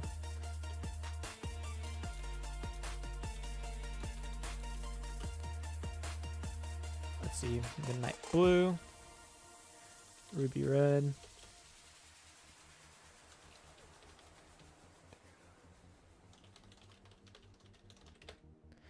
For the last option, I usually do show results, but just to make the poll more accurate, because some people want to vote on it just to see the answers, but they don't have any of them, you know?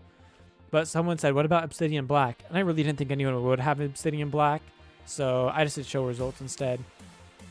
But there you guys go. If you guys want to go vote on my community poll, you guys can. Midnight Blue, Ruby Red, Jade Indigo, Icy White, Rose Gold, Obsidian Black.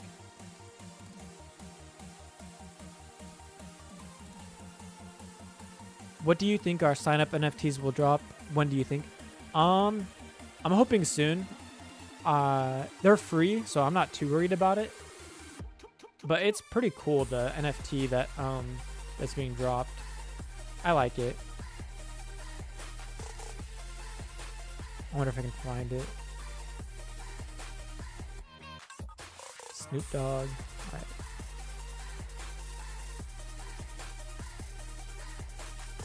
Oh, what happened here?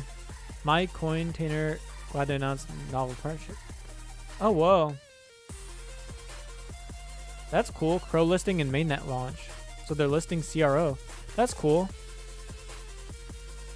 My Cointainer. Is that an exchange? I think I spelled that wrong. Yeah.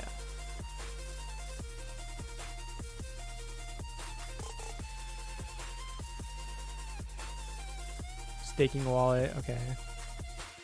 Purchase or transfer coins. Okay, yeah, that's cool. I wonder if I can find the AMA. They did release taxes, by the way. If you're wondering about taxes, Cryptocom tax is now available in the US. And so, yeah, you should definitely check that out.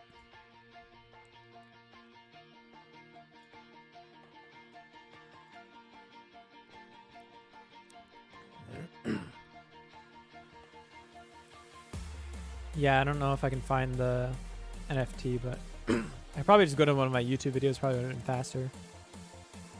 Because they're always listing all these coins.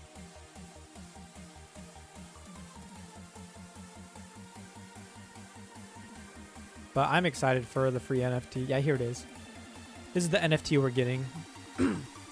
It's probably not going to be worth much. I guess in a sense it's rare because only people who do it by March 31st will get it for free. But when they say for free, I wonder if they're going to sell a certain amount of copies as well then. Or if this is going to be the only NFT they launch for only people before March 31st. Because if a ton of people signed up, then it won't be that rare. If not that many people signed up by that time, then it will be pretty rare as long as they don't sell it as well.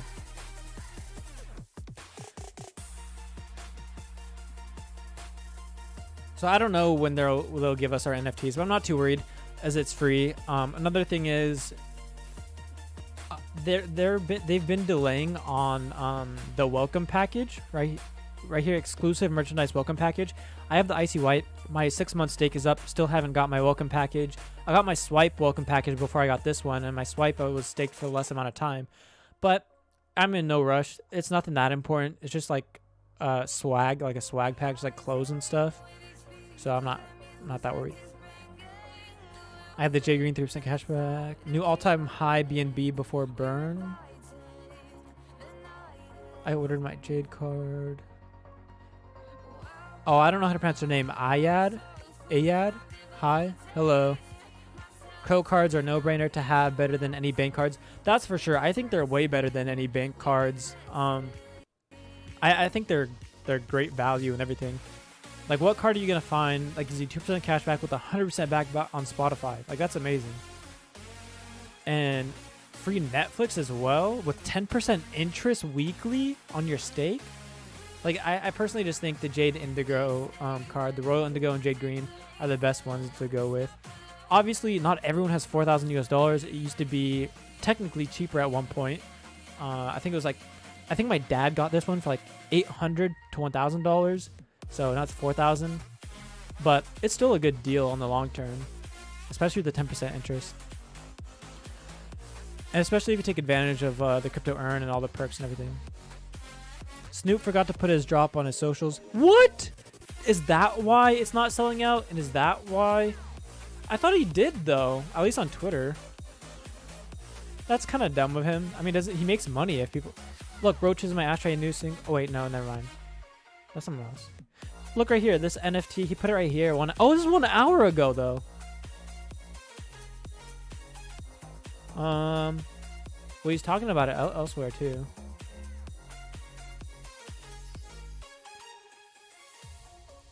I don't know, he seems to be talking a lot about NFTs. But maybe you mean, like, on his Instagram and... I don't know, all those other ones.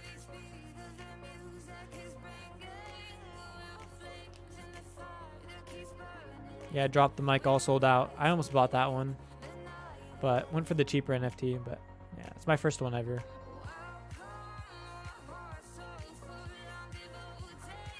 Drop going live at 4 p.m.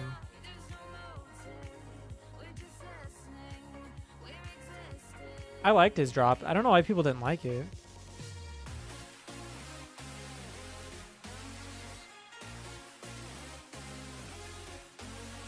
Let's see.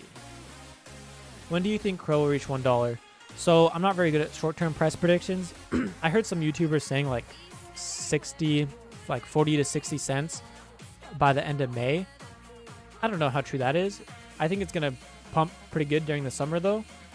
Crypto usually does kind of good in the summer.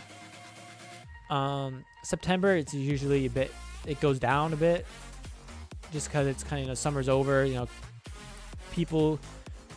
Teenagers who invest in crypto because their parents sign up on exchanges or they find some other way to invest. They have summer jobs that they're investing in crypto and messing with money and all that, but when they go back to school and they quit their jobs or whatever. But I'll just tell you, I think long term CRO will reach $1 to $2 by the end of the year. That's my prediction. Bought CRO at 4 cents. Not bad. I keep going between CRO and CRO. I'm just so used to saying CRO, but CRO just sounds better, especially with all the memes people are doing on Reddit with CRO. I wonder if I can look at only the meme players. That'd be kind of cool.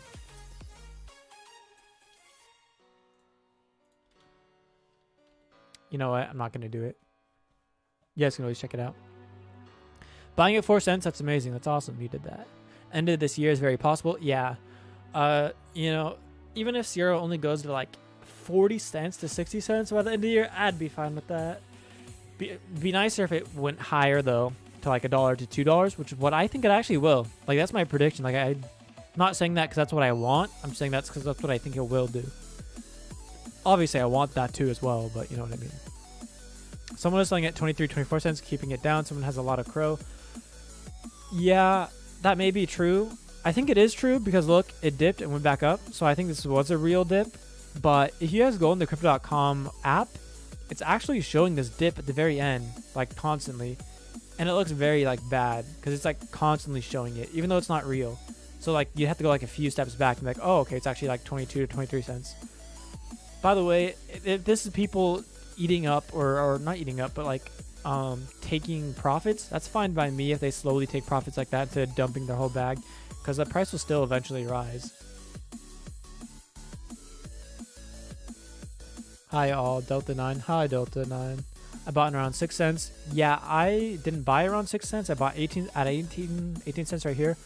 But once it bottomed out like 5 to 6 cents, that's when I kept holding my CRO. So for my Netflix, Spotify, my 12% interest rate. Actually, at that time, it was still 18% interest rate. So all of my CRO, I just hodled, just kept it because I knew it was the bottom for CRO. When moon CRO? I don't know if it'll ever moon. I'm holding long term. I think it's just gonna slowly, steadily go up.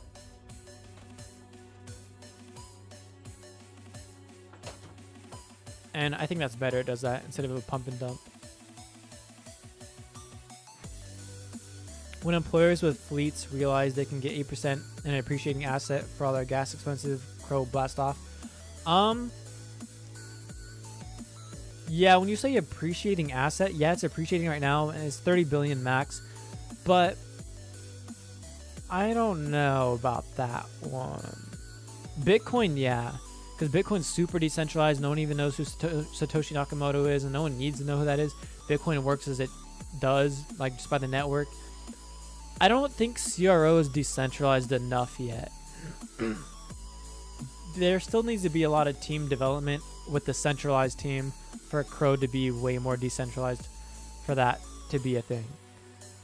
It is possible that these big like employers and everything that do get like the Obsidian Black and stuff, because they still invest in like stocks, crypto, other companies. So if they have their own investments, they may invest in CRO just because of like the debit cards being like really good perks. I mean, even the Obsidian Black, if you have this kind of money to spend, it's actually a really good card. especially if you take advantage of the earn bonus interest.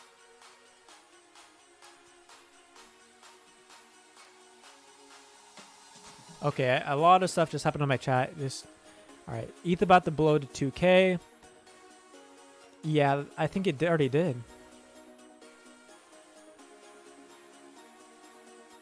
Thanks for donate, patron. Wait, what? Swissborg better? What's Swissborg? Play chess. Oh, here's Swissborg. Play chess? I wish I could play chess. I just don't know. I do not know how to play chess. That's probably a bad thing. I probably shouldn't have admitted to that, but it's too late now. Slip of the tongue. What do you think of Anchor price will do over the next month? It's on the down at the moment. I don't know what Anchor or Swissborg is. Never heard of them. That's crazy. It skyrocketed that high, 16 cents from like 1 cent. Wonder what it is. It looks good just by what it's saying. But yeah. It looks good, but I'd have to look more into it to actually... I just X'd out of the wrong thing. To actually like go into more detail and actually give my opinion on it. You can always upgrade. Their DeFi wallet is great for staking. Yeah, it is. Do you know a good place to stake Ethereum? To stake Ethereum? I mean, you can stake it. You can either find like a decentralized protocol for it, or you can use like Crypto Earn, or like Celsius, BlockFi, Crypto Earn. I mean, I'll mention them all. But it depends what card you have. I'm just going to assume you have, like, say, the Ruby Red. 4.5% interest. You have the Jade Green Royal Indigo, 5.5. You have the card I have, Icy White, which you probably don't, most likely. But if you do, 7.5% interest. You can find other options, too. Like, Celsius is pretty good, not going to lie. But you can also stake, like, in DeFi wallet and find, like, decentralized protocols to stake your Ethereum. Can I buy SafeMoon on Cryptocom? Probably not. I haven't really heard anything about SafeMoon. Why is everyone talking about SafeMoon? I'm hearing it like on Twitter and on some other things on my YouTube channel, but it's like not even listed on here. I think it might be a scam because it's not even listed. It's just randomly on here. Oh, it's on Binance. Okay, maybe it's not a scam if it's on Binance chain. But I heard there's a lot of scams on there as well, though. But look at the circulating supply. It's not 1 trillion right there. That's not gonna go anywhere. Like, that's gonna... I don't even know why it's going up in price, and I don't even know how much... I mean, I don't know. 1,000% in 14 days? I don't know. That doesn't seem like... that does not look legit at all. More like Visa stock? Oh, okay. I agree about claiming the rewards. Yeah. Chris has reportedly said we will be able to choose validators in the near future to increase competition and lower percentage. I didn't know Chris deliberately or individually said that. It is on the Crypto.com support website, and in my recent video I uploaded, I did say that they mentioned that. I can probably go to it somewhere around here, right here. JJ Crypto said that it'll soon be available in future supported releases. I think it's smart they're not doing it instantly, because I think it's smart for people to stake with their validators and everything, just because of like node failure, not getting your interest, or anything, you know, goes rogue on a node or something. It's just best to use theirs to get it started and everything. But I do plan on changing my validators for lower commission and to make it more decentralized as well. So once they add that, I'm doing that personally. You cannot buy SafeMoon. You cannot buy... What do you mean you cannot buy it? I think on Binance chain you can buy it.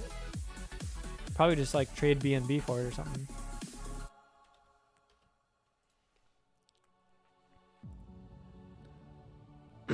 I believe the APY is the average based on where you started. Example, if you had 100% yesterday, 50% today, it would display 75%.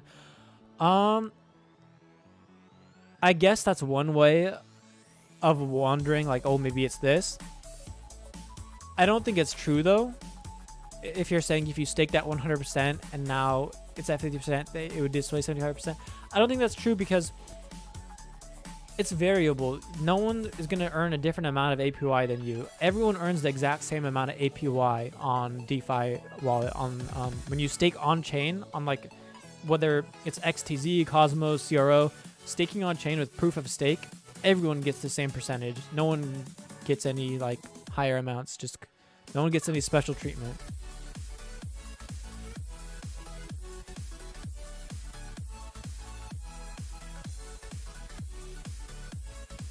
Hello Kahoobb. Staking on the chain is set for 20% APY, but it could be considerably lower if more people are staking.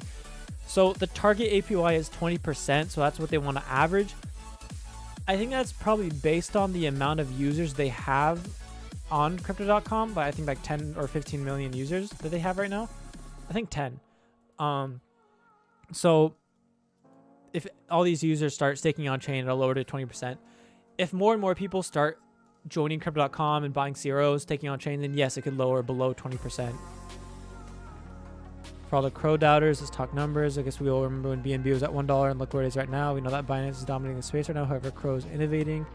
Crow dominates the space and even becomes the second largest exchange. It will put the price of Crow at $1 with this market cap that is still half of the BNB market. Just my opinion. If Crow hits $10, it'll put the market cap this, which would be crazy, but this would just be talking without any token burn.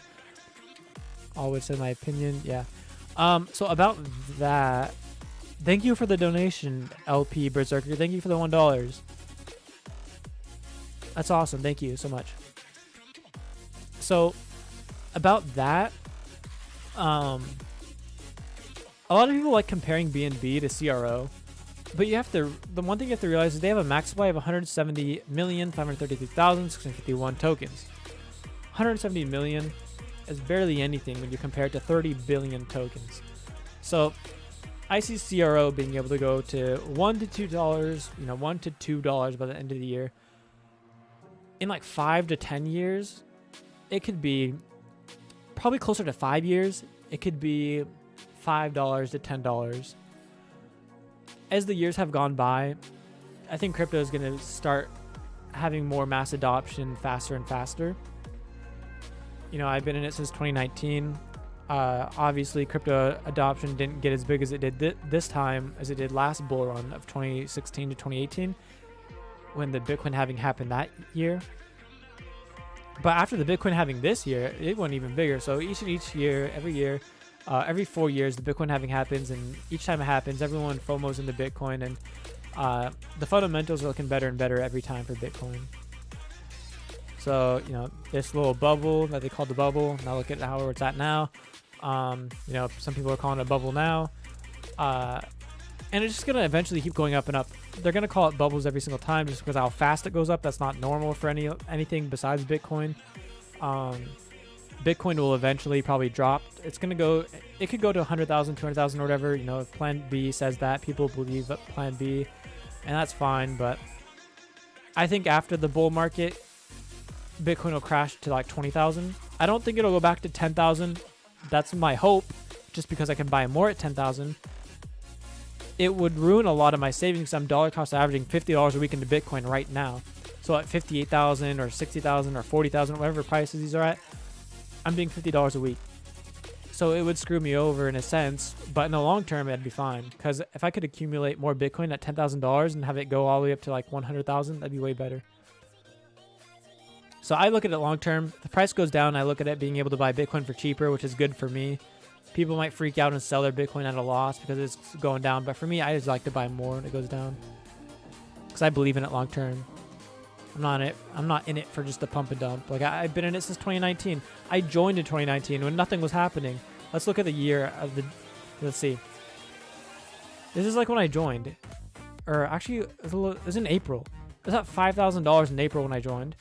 I saw it go to like 10,000, 11,000, right? So like by like $5,000, $6,000, then 8,000, 9,000, 7,000, back down, all the way down to like 5,000, 4,000, 6,000 again, then back to 10,000. And I've been investing ever since then. So I didn't join during this bull run or this bull run either. I know a lot of you guys probably joined of this one, but that's fine. I mean, whether you joined here, or sometime in the middle, doesn't really matter as long as you understand the fundamentals and are in it for the long term, because you'll screw yourself over if you're in it just for the pump and dump. Like real quick, you know, the whole pump.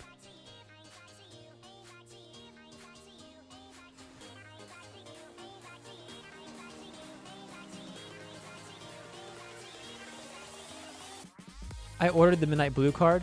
Yeah, the Midnight Blue card, I mean, I understand why you would, because you probably either don't have $400 to risk or stake. It's not necessarily a risk because you'll get 2% and 100% back on Spotify, and you'll make your money back in a decent amount of time. But you might not have the $400 to even put up. So makes sense you'll go with the Midnight Blue then. Also, just to test out the card and everything. It will be a bit of a hassle to upgrade, but I think you'll be fine. Any difference between the app and the crypto exchange? Yes, there is a difference between those two. You do not want to use the app if you're buying crypto if you have access to the exchange. If you have access to the Crypto.com exchange, you definitely want to use that. It has way better like spread and everything, especially if you have I forgot what it's called, but if you hold a certain amount of CRO, then you have lower fees. Maybe it's in the fees and limits right here. Here we go. Well, this is trading fees. Wait, let me check this out. Or maybe they changed it. Someone said you could still get lower. Oh wait, here it is. Trading fees. What the heck? What just happened? Oh, it's VIP tiers. Okay, so they do have VIP and also this. So if you have like 50, let's say 10,000 CRO, then these are your trading volume, maker, taker fees. So it also depends on your volume. Most of you will probably have under $250,000. So maker and taker, at most, you'll have 16%. Discount maker taker is 20% off, so 0.08, 0.12. So those are your fees of the spread between the tokens that you're buying.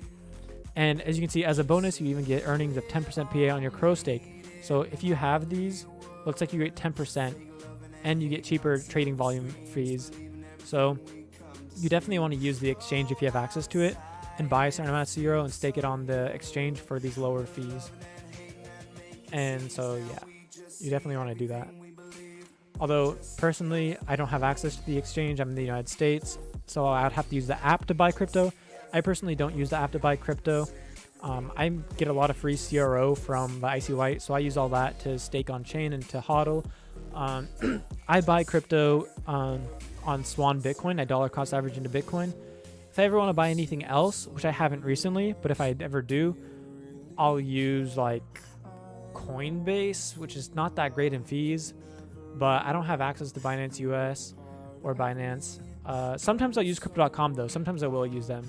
It just takes a bit of more time because I have to use the fiat wallet, because if I use their debit card, like if I purchase with my own debit card, my bank charges an international fee when I pay for Crypto.com stuff. So it costs me money, more money than needed to be. So I'd have to use my fiat wallet. So I'd avoid an international fee, and I'd avoid the 3.99% fee for debit cards if I do fiat wallet, but then it takes, a few days to get there.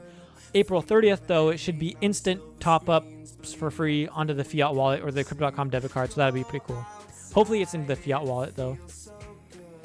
Hello, bro. Can you tell me about XRP? Wait 1 second. Do you think Coinbase IPO will help the exchange tokens like CRO? I'm going to go to the bathroom, but I'll answer that in a second. I'll be right back.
All right, I'm back. Let's see. So the Coinbase IPO will help exchange tokens like CRO. I think so. I know they talked about it. Chris Marzluck talked about going public, and I heard someone say that they're thinking about doing it in 2023. I think that'll help exchange tokens. I would invest. I want to invest in Coinbase. I want to invest in Crypto.com.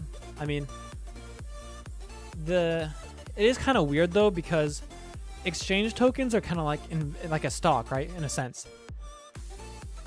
Like if you want to support Crypto.com and you think they're really bullish and everything, you think buying their token is what's going to do it, right? But now when they go public and they have a stock, technically if their company is doing really good, their stock would go up. But there's still a lot of bullish fundamentals for CRO, despite looking at it as a way to basically have a stock in them. So I think it'll be fine. I don't think it's going to cause the prices to go down or anything.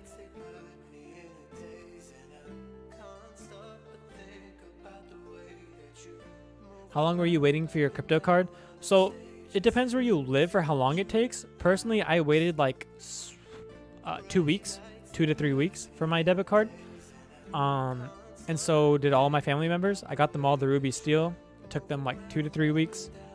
I think 4 weeks was the most at one point, so like 1 month. But for the most part, usually 2 to 3 weeks.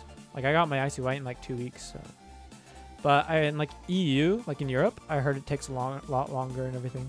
When will we have 30 cents? That's a great question. Hopefully soon. I'm hoping by the end of this month we'll have 30 cents. Because it went to 25 cents. And after mainnet, oh, that wasn't even on mainnet launch. That went to 25 cents on the card stake changing. So mainnet, it did pump. Actually, it didn't. It was at 21 cents. Okay. But I'm hoping by the end of April we have 30 cents. We might not, but I think we might break all-time high though. All-time high is 27 cents, so I think we'll definitely break that by the end of this month. We might not. I'm not, like I said, I'm not good at short-term price predictions. 1K off the Jade now. Oh, nice, not bad. Did I join the live very late?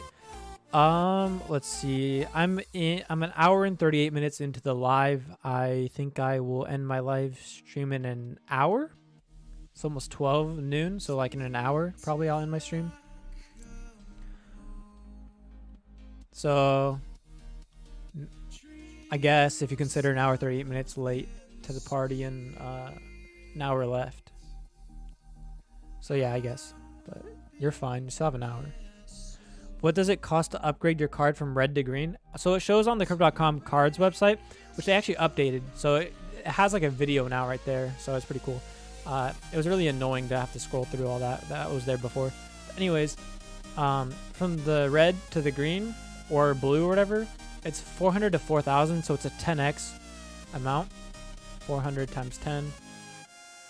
It is a big jump. I'm not going to lie. But I think that's the more reasonable jump from here to here for the perks you get compared to 4,000 to 40,000. You know, for the Ruby or for the Frosted Rose Gold and Icy White and Obsidian Black, you have to be able to take advantage of the crypto earn perks, because you can have up to $1 million US worth of crypto and earn on this one, Icy White, and then Obsidian Black you can have up to 2 million USD in crypto earn worth of crypto. So you have to take advantage of those perks for these cards to be worth it, really. I don't have $1 million or more than $500,000 in crypto earn. I have barely anything really, but I still really like my Icy White. I think it's a good card. I got it for like 18,000 instead of 40,000, so I got a good deal. But yeah, to go from the Ruby Red to Jade Green is actually a pretty good idea, just because you get 1 more % cash back, 100% back on Netflix, airport lounge access, and you get discounted gift cards. well, you get good cash back on them, pretty good cash back on them.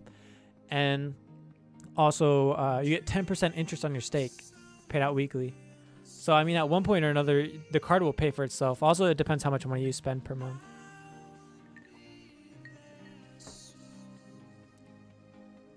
When DeFi cards, when DeFi borrowing. So, I don't know what exactly you mean by that. I know on the white paper, they mentioned DeFi cards. But if you're talking about DeFi borrowing, I think you're talking about collateralized loan borrowing, because soon they're going to make it to where you'll have a certain amount of, like, let's say crypto locked up in Crypto Earn, or just like in your Cryptocom account. Cryptocom will allow you to borrow a certain amount of like crypto to sell onto your card, and then you can repay it back with like interest. So it's kind of like never having to sell your crypto and being able to use your card with your collateralized crypto. So being able to, you know, it's going to be pretty cool. I can't wait for that to come out. Spending your crypto without actually spending it, you know.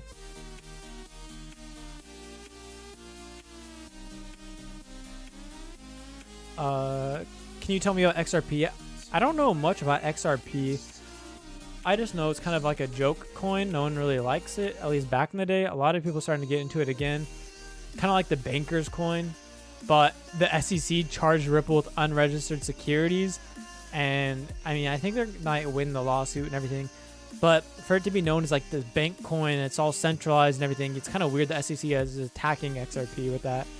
But they have 100 billion tokens. They did reach $3 though with 100 billion tokens, which is crazy, but it's possible. And yeah, I think XRP is just like a centralized coin. I don't really care too much for it. I don't really like it personally. I know it's number 7 and everything, but I heard they're just like, I heard they always dump on their investors. So if the price is not like staying low, it's because the owners own a certain amount of coins that are pre-mined and they're just dumping on everyone. It's like if I made a crypto and I decided to give myself a certain amount and I can sell whenever I want. And I'm just like dumping on the market to have other people buy it so I can have US dollars or whatever. But I don't know too much about it. I'm not trying to spread FUD about XRP either, but it's just that's what everyone has always talked about it like that for years. That's around the time I got in. You should do a video tutorial about crypto trading website, all fees and how to. Yeah, I don't really do crypto trading that much, so I don't know. I might do a video if I get more into that. Because I've been in crypto for a long time, so I could probably figure it out. Like not that long of time, but the most crypto trading I did when I went from 3,000 to 18,000 was all on Uniswap. And at the time, yeah, Uniswap fees were high, but I think they're way higher now. And this token didn't exist, but I got a lot of free Uniswap tokens because I was using Uniswap on a ton of different accounts. So that was kind of cool.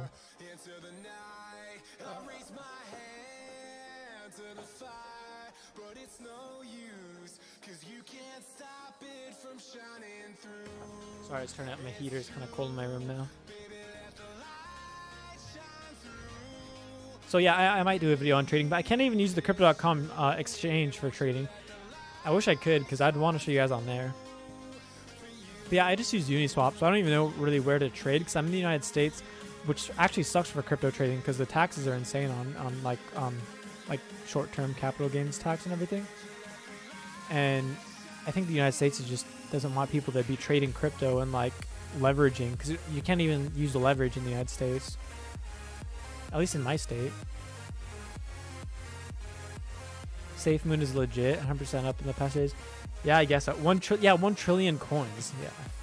I got 200 million for $100. It gives you a time. It's not 205 million. What? Wait. Oh, you just get free. Yeah, that's like RFI. If you're telling me that your account balance keeps going up because people are buying and selling and you get fees from that. Reflect Finance was like really popular. That's 10 million total supply, but if you look at you can see it went from like 15 cents I actually went from like 5 cents. I don't know why it's not showing all of it. That's so weird. It was like 5 cents. I remember seeing it. And it went to 285 in December. And then 276.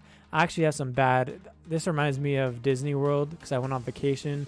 And this token screwed me over big time. So that kind of sucks. But everything's good now. Finally, like the past month, I finally made up for everything. And now I'm all good in the hood. But yeah, this token made it to where if you hold a certain amount in your balance, when people are buying and selling, you earn like free RFI like, added to your account because you earn money off the trading.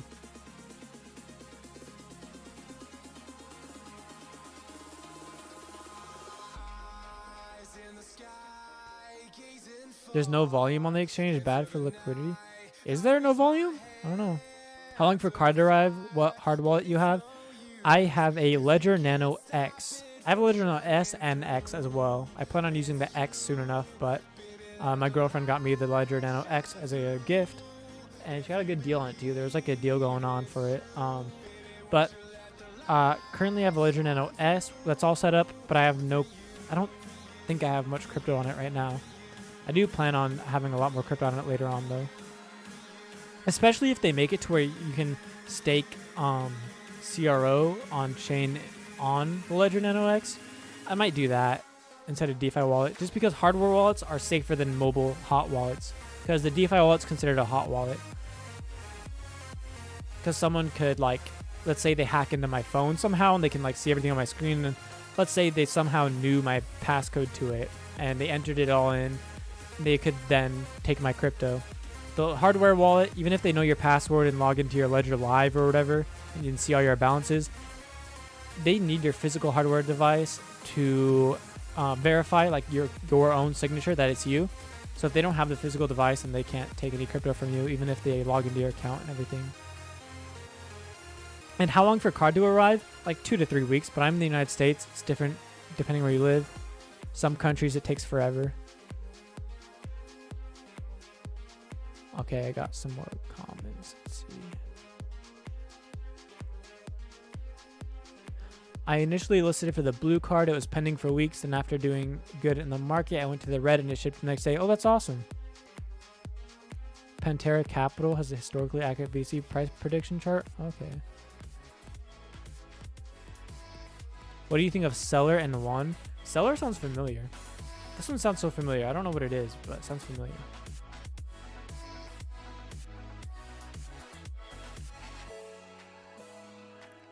It's up quite a bit.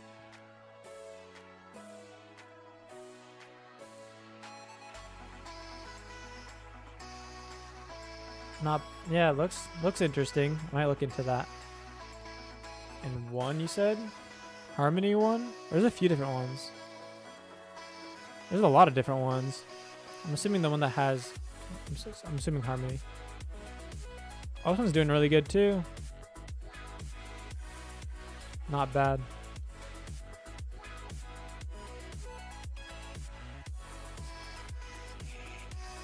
I have the ERC20 CRO coin. Do I need to do anything or leave it alone?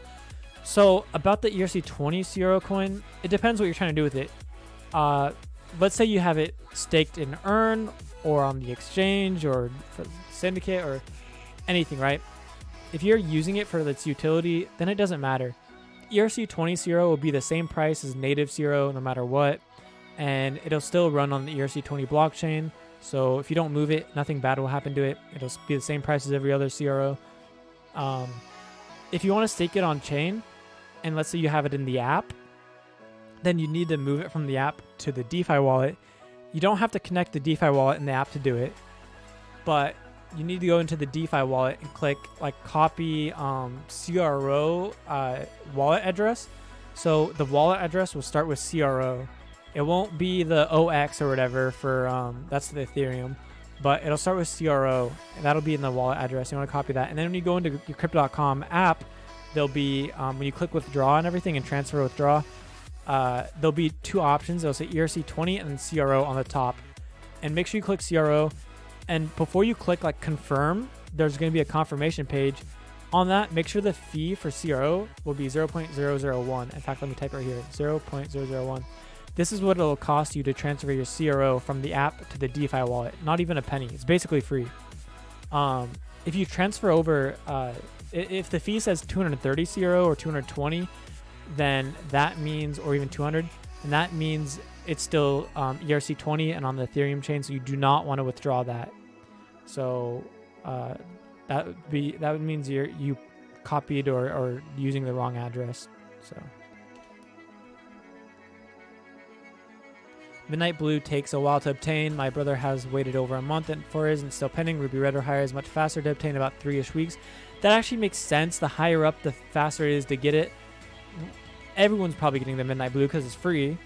Less people are probably getting the Ruby Steel because, well, for one, Midnight Blue is free, so everyone's getting it. Not only that, but just to test out the cards. So that's 2 reasons. Ruby Steel is $400, so less people are less likely to get it. And it kind of goes up the tiers, right?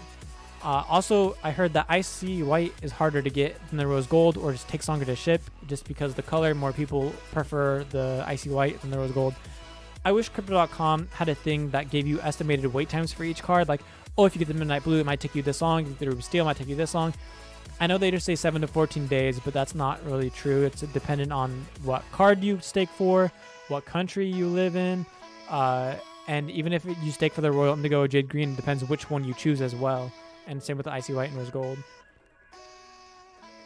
I'll be right back, guys. I'll be like 2 minutes, 1 second.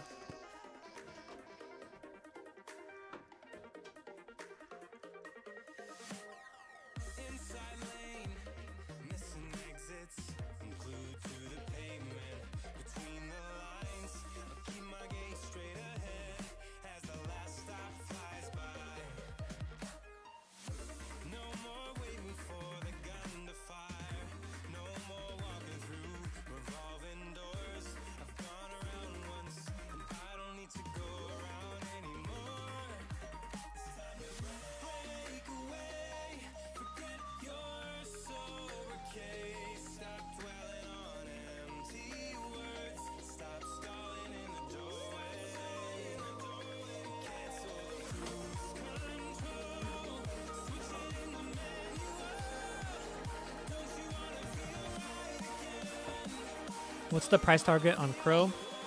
My price target for Crows, $1 to $2 by the end of the year. I did a bad thing. I went for the blue card and then I got crazy about it. I cannot upgrade till I get the blue and I'm in Europe. You can't upgrade till you actually get the physical one? You might be able to contact support and ask if you can upgrade to the Ruby Steel. But yeah, you could at least buy $400 worth of CRO. The only problem with buying that now and waiting, price could technically go down, and then you would have to actually buy more CRO to make it $400 worth. But if you think price is going to go up, then it's best to get it right now, because then your $400 could be worth like $600, $700 and all that. What's the price target for year end or February 2021? February 2021? How can we say that? Oh, is that because that's when all the good news started coming out and everything? So like a year from all that stuff? By year of end, $1 to $2 by the end of the year is my price prediction. That's my target for the end of year. Coinbase IPO scheduled for April 14th. Oh, nice. Isn't it, oh yeah, IPO, because initial public offering. So doesn't that mean they're gonna like list it? You think Robinhood will have it? Or I also have a couple other stock apps as well. I forgot what one of them is called, but I definitely want to buy the Coinbase stock. I'd want to buy it like right as it lists, or wait like a week or two or a month afterwards, because it's definitely gonna because Coinbase is known for having coin pump and dumps. Let's look at the graph. I almost bought the graph. It's like $1.77. I almost bought this for like let's see, for like 12 to 20 cents. Yeah, it was actually like 12 cents. I almost bought it for 12 cents because it got listed on Coinbase. I thought it was already on Coinbase for a while because they didn't say it was new or anything, at least that I didn't see. And then it went up to 75 cents. I was like, man, I saw it at 12 cents. I should have thrown all my crypto in at it. I was on vacation. This reminds me of Disney World too, right here.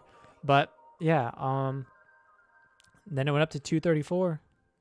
I told my dad about it at like around February, so he got in at like 90 cents and went up to $2 like right after in the same month. so in like 2 weeks. So he's pretty happy. But yeah, like I said, Coinbase is known for their like pump and dump type things. I mean, it's not really a dump right here, but this right here, to like 75 cents all the way back down to like 30 cents, like 29 cents. So they're known to like pump things pretty high. So there's a lot of different coins that show that with Coinbase, and Coinbase has been known for it. So if you have any inside information on Coinbase of what coins will be listed, it's always best to buy those coins like right before they list. So I could see same with their stock releasing. A lot of people are probably really bullish on Coinbase as well. So I could see their stock pumping like crazy and then dumping or something. But then long term, it'll be good. What do you think about Filecoin? I actually like Filecoin. It reminds me of, what's that coin called? Siacoin. Filecoin reminds me of Siacoin. They're both about having a decentralized protocol to store files, so someone can't hack into one database that's holding all the files and storing everything. Siacoin is also has a competitor like Storage. It's almost at 3 cents. Siacoin, that's crazy. I actually bought it around like 0.003, like $100 to $200 worth. And then I probably sold in like December or January of it. And early, I'm like, I sold when Filecoin came out. Let's see when Filecoin came out. See, like October. I think I sold, yeah, so I sold like in October on Siacoin because I was like, well, let's see where Siacoin was. Yeah, so Siacoin wasn't moving. It wasn't doing anything. And everyone was hyped about Filecoin, even though they're like the same thing. Oh, I need to move this water. It's in the wrong, not in a good place. But yeah, everyone was hyped about Filecoin, and no one liked Siacoin at the time. And I was like, well, they're basically the same thing, except that Filecoin is newer, I guess, and a lot of people are talking about that. So I was like, all right, well, why would I own Siacoin? It's obviously gonna not do anything because everyone's talking about Filecoin, and they're like the same thing. So I was wrong about Siacoin because it's almost at 3 cents now, but still not as high, I think, as Filecoin. But anyways, Siacoin would have been a bad investment. There's all these YouTube videos that talk about Siacoin versus Storage. Storage was obviously the better investment compared to Siacoin, as you can see. I would have bought like in the summer of like 18 cents, 40 cents. I would have bought somewhere around there. Because that's when I was looking at Siacoin and Storage and debating between the two. So I picked the wrong one, the 50-50, Storage for Siacoin. I went for Siacoin instead of Storage. So that was, but yeah, it wasn't that much money though anyways. Have you been thinking about something else, some different card and service, or have you believed in CRO right from the beginning? Can you have 2 cards for the same account? You cannot have 2 cards for the same account. I don't know if they're ever going to plan on doing that, but yeah, you cannot do that. And I've actually made a couple YouTube videos about other cards. For the most part, I believed in CRO and the CRO cards. Oh man, I always have to delete these. Report. And then it will usually removes it. Yeah, reply reported and removed.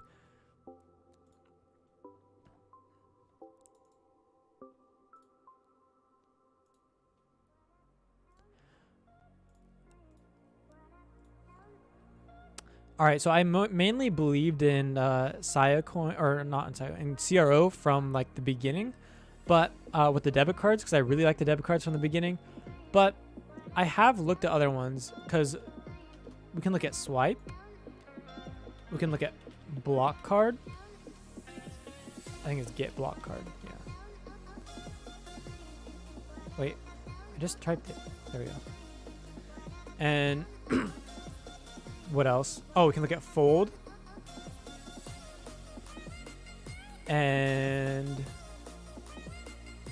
I think Spend.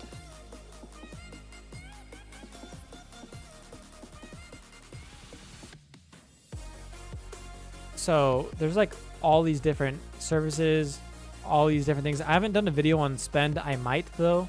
We'll see. But yeah, was a fake Kahoobb in the chat? Are you kidding me?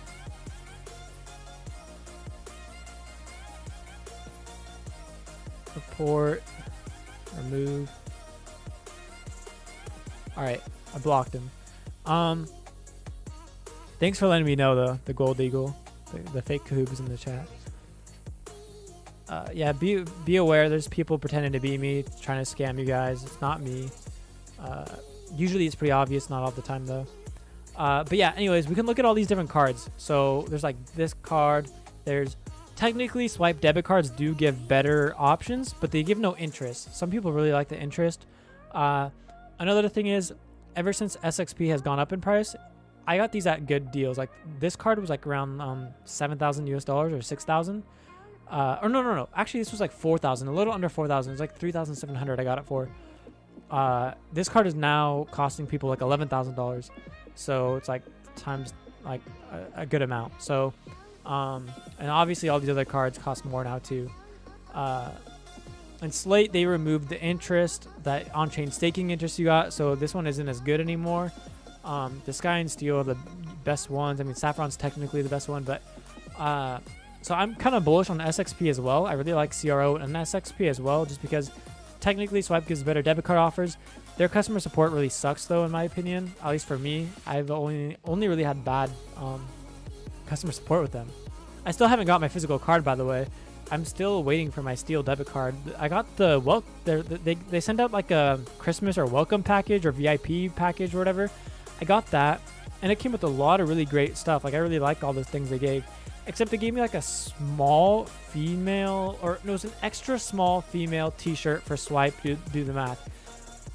And I guess each person got random t-shirts. Whoever were Steel and Slate, I think, got them. I don't think Sky and Saffron got them. But I'm like, if you're going to randomly give out t-shirts, majority of women are okay wearing a male shirt, but not the opposite. So it's like you should just give out a male shirt. Not only that, but extra small female, that's such a limited amount of people that can fit that category. If you did like large male, I mean, that can fit so many people. So why would you not just give out large male? Like extra small female, like what the heck? But anyways, I think Swipe's not a big enough competitor at all. I don't even consider them a competitor to Crypto.com, but their cards are pretty good. I have the Steel. And then I have the Icy White. Do not have the block card. I have the Fold Premium debit card right here. Although they don't have their own token, Fold app and everything is all about Bitcoin and Lightning Network. They're basically Bitcoin maximalists. So yeah, I have this one, Premium. Because I really like crypto debit cards, and I always want to try them out and see which one I find the best one, and for different situations, which one's the best one and all that.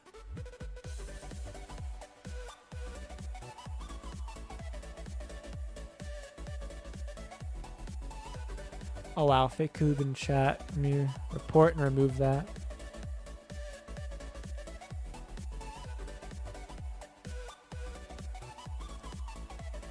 That feature will be big. Using crypto as collateral is going to be awesome. Yeah, I can't wait for that. They said it's going to roll out this year in 2021, so it's going to be awesome. And Chris Marsluck was pretty excited for it. He was mentioning it in the recent AMA. At what time on Eastern Time does the percentage get reset on CoinMarketCap? I have no clue. Sorry about that. What happens to the first card once you upgrade? So when you upgrade, what happens to the first card? So I upgraded from Ruby Steel to Icy White. I probably should have gone in the middle as well, because you cannot downgrade to the physical card. Maybe you can unstake and then restake for this card, and then maybe they'll ship it. But usually they just let you keep using your current card if you downgrade. So what happens when you upgrade? You have the option of deciding whether or not you want the physical card upgrade. If you're going from Ruby Steel to Royal Indigo, I recommend getting the physical card upgrade if you plan on doing airport lounge access, and if you also want the higher ATM withdraw limit as well, because certain perks are attached to the physical card and some are attached just to the stake. The perks that are attached to the card will be the airport lounge access perks and the ATM withdrawal per month. That's about it.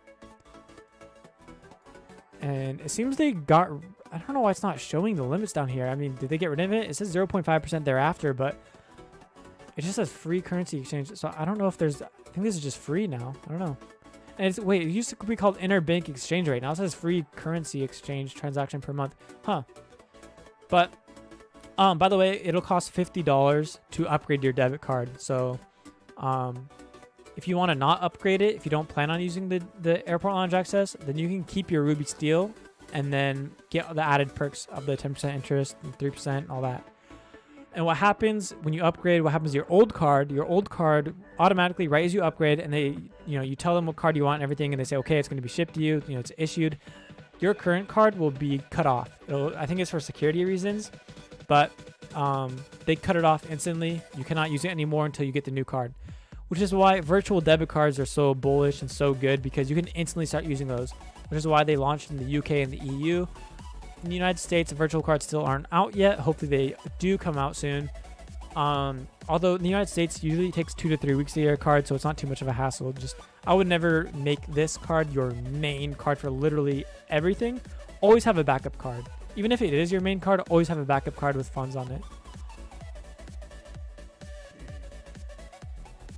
These bots are relentlessly just like... I just ordered the red, but want to move my other crow from other platform to my app. What do they charge you with upgrading to green when you already have the red card? What do they charge you with upgrading to green when you already have the red card? Technically, it should just be $4,000 minus whatever is in your account. Although someone in my comments and me both realized that you cannot use Crow from your actual crypto wallet for some reason. They make you use completely new, like you have to buy $4,000 worth of CRO to upgrade.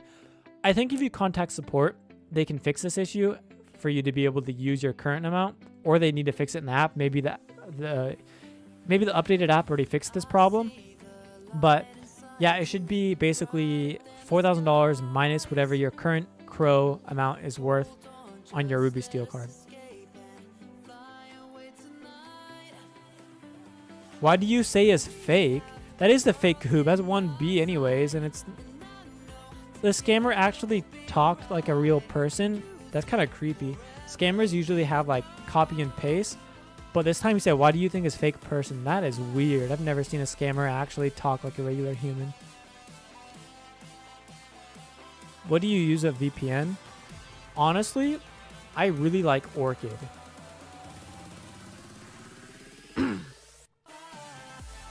I sometimes use other VPNs and stuff, like Tunnel Bear or whatever. But this is OXT. It's a decentralized network routing market. You can read their white paper and everything. It's about VPNs, what their goal is and everything. And it's basically paying with OXT, this cryptocurrency. And it's pay as you use. So, looks like they've updated their website and everything. Staking. They have staking now? Well, anyways... You can give out bandwidth, and you can like earn money and everything, earn crypto, and run certain nodes and all that. And basically, you pay to use other people's like bandwidth or their proxy bandwidth. So it's really low transaction fees on small payments, because usually VPNs will be monthly payments. And you're not using a VPN 24/7. I mean, some people are, but not everyone is literally using a VPN every minute of the day. So why would you want to pay a monthly if you're just going to use it like every here and there? So, and it's usually kind of expensive. So I like Orchid because you can just use it when you actually need it. I like VPNs where you can only pay while you pay for its use. Be right back, 1 second, guys. Like 2 minutes.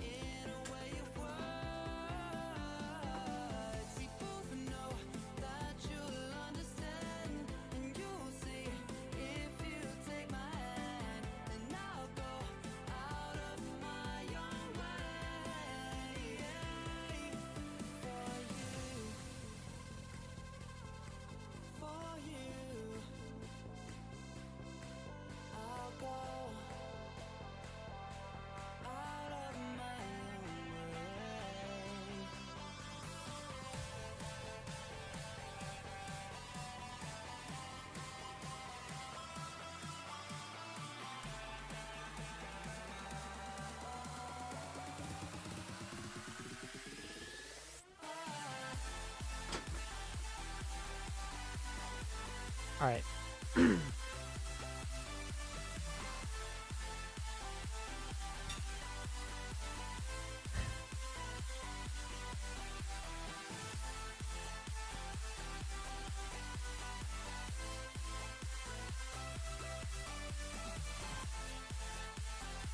Crow price prediction for this year. $1 to $2 by the end of the year for Crow is my price prediction personally. Not a financial advisor, it's not financial advice, but yeah. Activate Windows. Alright, Flock Kip. If you can tell me what is the point of activating Windows, then I will. If you give me a valid reason on why I should, then I will. I'm not trying to be rude, but I just don't see the point. I mentioned this in my last live stream. Someone said activate Windows. I don't know if it's the same I don't know if it was you, but I don't know, but I don't see a point in activating it. I'm doing everything I usually do. I haven't been stopped from doing what I usually do. So what's the point in activating if it costs money, you know? Why pay money for something if it's not annoying me? Like, it's all grayed out and everything. It's not like all in my face. Like, it's all hidden and everything, so I never even notice it. So why would I pay money for that? Do you know why a token burn from Crow yesterday caused it to drop? That sounds like FUD because a token burn doesn't cause it to drop. That's like saying, oh, do you know why all this bullish news caused it to drop? Bullish news doesn't cause things to drop. That doesn't make any sense. So I don't know if I should even...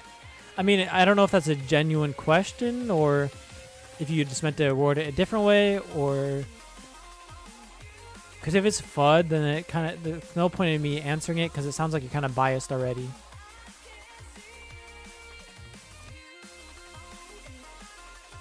Can you give me $1 or $2 Bitcoin, please? I can't mine it. I have a 750 Ti. I can't mine it either. By the way, Bitcoin, you don't use a graphics card to mine. Use an ASIC miner. So, graphic cards are used with Ethereum, but not Ethereum 2.0. It's going to proof of stake, so you won't need that. Yeah, remember to keep a certain amount of CRO in your wallet to claim rewards. Exactly, Dread Pirate. Dread Pirate? Dread Pirate? Oh, I like your name. I don't know if it's because of Ross or because of whatever he did it off of. I made so much with this. What did you make so much off of? CRO? We need spam slayers. Oh, yeah. I need some mods in my chat. I need to mod some people, you know? So you guys can like ban the scammers and stuff. Wait 3 months. That's the best time to buy after an IPO. Thanks for the advice. I'll probably do that. I probably will wait 3 months. Although with us being in a bull market, I don't know. It might... Crypto.com, or I mean, Coinbase might just keep going up and up in the stock market since we're in a bull market and they're launching during one. So if I don't get in right away, then I'll definitely probably just buy like in a month or two, maybe 3 like you said. Which coin is this time on Binance? I don't know what you mean by that. What does Crow have to do to be able to reach BNB? Some people were talking about it. They just said it has to reach a certain market cap.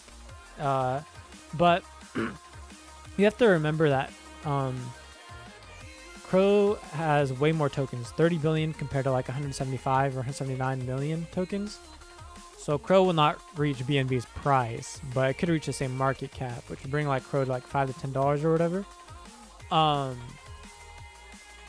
by the way, there was a thing that Crypto.com released that showed like a screenshot of the most like downloaded financial services in 2020 or something, and Crypto.com was like number 1 or 2, and Binance was actually like below Crypto.com. So I think Crypto.com is starting to catch up or start to maybe beat Binance at some point or another. They're doing really good. They had more downloads than BNB in the last year. So easy to make big money with this? Yeah, true. Thoughts on Dent? I've actually heard of Dent. Dentacoin or Dent? I don't really have much thoughts on this. This is mooning like crazy. I would not buy right now. It's too crazy. Get in during March? Yeah, but not now. And that's too big of a supply anyways.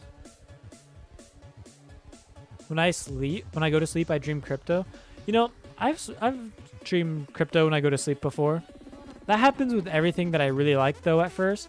I mean, if you guys know, I work with dogs, and I actually had dreams of dogs barking. Like when I'm waking up, I like hear dogs constantly barking. I have dogs at home, but it wasn't them. It wasn't like that. Because then when I like fully woke up, like it was like, you know, completely silent. Like all the dogs were like just being normal. So, I guess because I work at a dog daycare, hearing the dogs bark a bunch, it's like, yes, it just got into my dreams. Not anymore though. And I dreamed crypto before too. And then when I played Counter-Strike, like CSGO 24/7, played competitive Counter-Strike, I dreamed about like unboxing certain like items, like knives and everything. And then I remember waking up and like checking my account to see if it was real, because I like, wait, was that a dream or was that like last night? Because, you know, I'd sleep late and then wake up and all that. It's highly unlikely BNB has a far lower circulation. Yeah, BNB, CRO is not going to reach BNB's actual price. That it would take a lot for that to happen.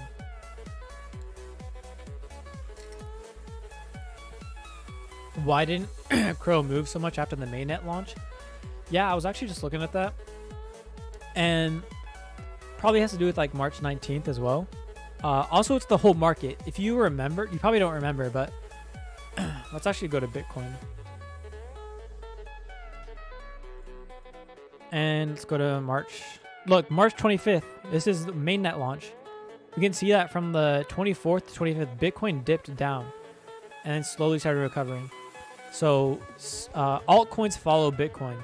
With mainnet launch, it launched on a bad day because Bitcoin went down, so did CRO. Bitcoin is king. Majority of altcoins will always follow. That's kind of the whole sentiment. You know, it's true with like basically 90% of the time. And so yeah, that's why it didn't move that much on that day. Swipe to remove Sky and Steel.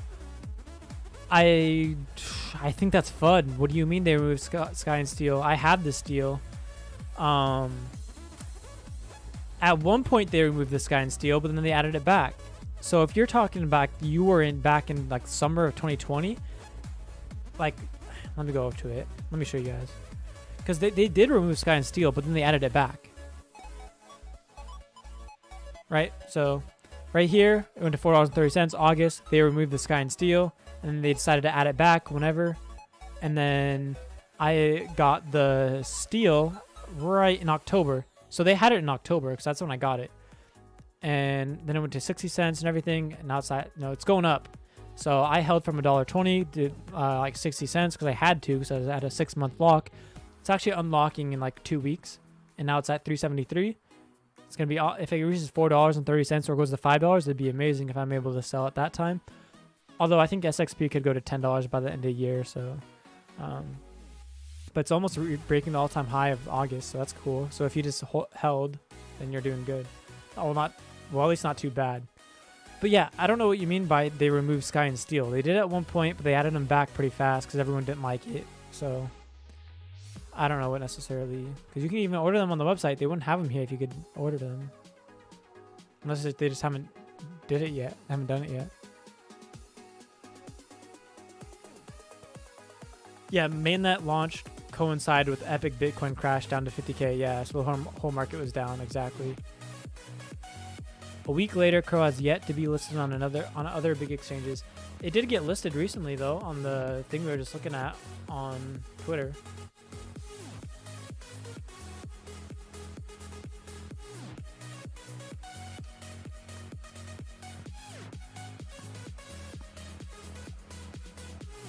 I don't know where to find it now, but all right, here, Cointainer.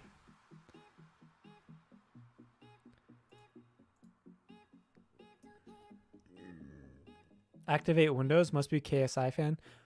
I don't really watch KSI. I've seen a few of his videos. I mean, I don't dislike him, but I wouldn't say I'm a fan. It's kind of, I'm neutral. I did not have to buy new CRO to stake. I'd bought at 17 cents and at 25 cents for Jade card. If you have enough CRO, you're all set. Otherwise, you can buy the difference required. Oh, you didn't have to buy new to CRO to stake? For some reason, I did. Maybe I updated the app now, so it's not like that. But when I checked, it's like, and this is with the new way. The old way, when I staked when I upgraded initially, I didn't have to buy new Crow, right? So I just had to go from like $400, or I had to go from 1,000 CRO to 100,000 CRO. And so I was able to add that 1,000 CRO onto the Icy White. But now with these new terms of $400, 4,000, 40,000, it did tell me when I went to upgrade to the Obsidian Black, just to check it out, to test it, because that's the only card I can upgrade to test. It told me I would have to buy a $400,000 worth of CRO, and I couldn't use my current CRO. So that was really weird. So I don't know about that. Hopefully it's fixed though, or maybe it was just a few people that happened to. I don't know, or maybe I didn't look at it properly, fully all the way. Harmony 1, that's the one you're talking about? Okay, maybe I can look at that.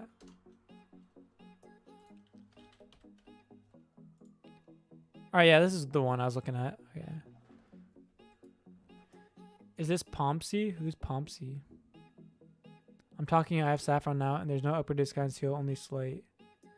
I asked support days ago, and Sky and Seal is disabled in the app. The website's not showing. The website is showing it. What do you mean? I literally just went to swipe. The website's showing them right here. So maybe that is FUD? I don't know. Let me look in the app as well. I mean, you might be right, because I heard a few people saying that, but I don't know if they're all trying to spread FUD or what exactly. So, because Swipe and Crypto.com have a lot of FUD going against them, which makes me really bullish on them. But I'm gonna check.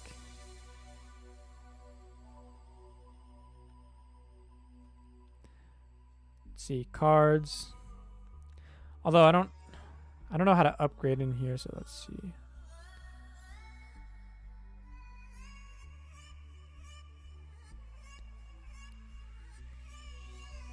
Yeah, I don't know how to upgrade your card though.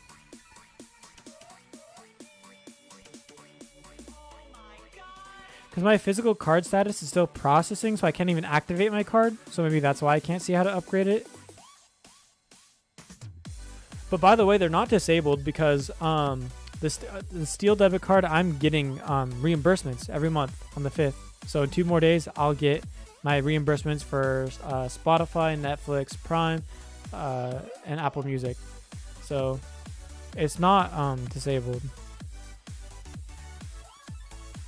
And also, I contacted support, and they said they would send me out my Steel debit card as well. I know the physical cards, they usually only have Saffron and Slate, though, so maybe that's what you're talking about. I don't know. Nice container listing is progress. Thank you for showing that tweet. Oh, yeah, no problem. So, yeah, that's good news. It's a start, you know. Crypto.com has said they're not trying to really go out of their way to advertise it. You know, if certain exchanges want to list CRO, then they can. So it's up to them to do it. Go to cards. Okay, let me check right now. Cards, top right settings button, then upgrade card. I don't have upgrade card. I have other upgraded card, which only shows Steel, but that makes sense because I have the... Wait. Yeah, other upgraded card just shows my Steel. Oh, Swipe VIP. There's that. You can upgrade your card now. It says, sorry, Swipe cards are not available in your region yet. So I don't know what that means because they are. I mean, I'm using one right now. And they said they would ship it to me in the United States. And on Twitter, Swipe said they were shipping out to the United States. So I don't know.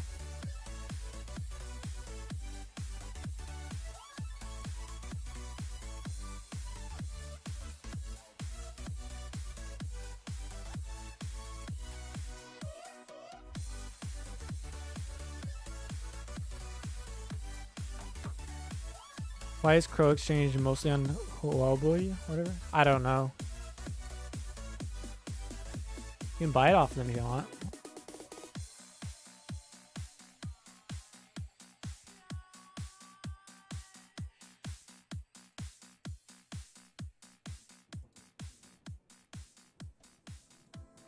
Alright, I think I'm all caught up on the questions.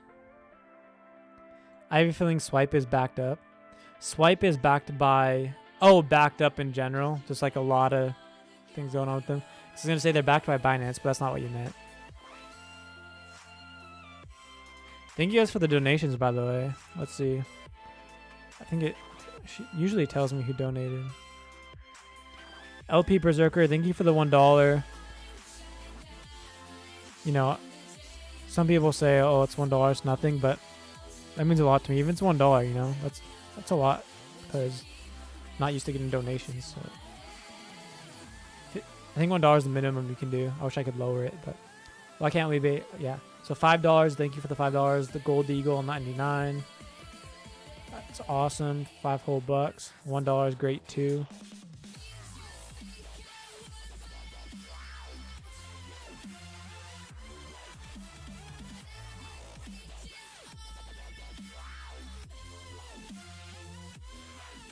Seven hours later, all caught up. Few. You're talking about me reading all the live chat questions. Hopefully, everyone stayed for at least their answer or their question to be answered because I was really backed up on answering all those. 7 hours later, yeah.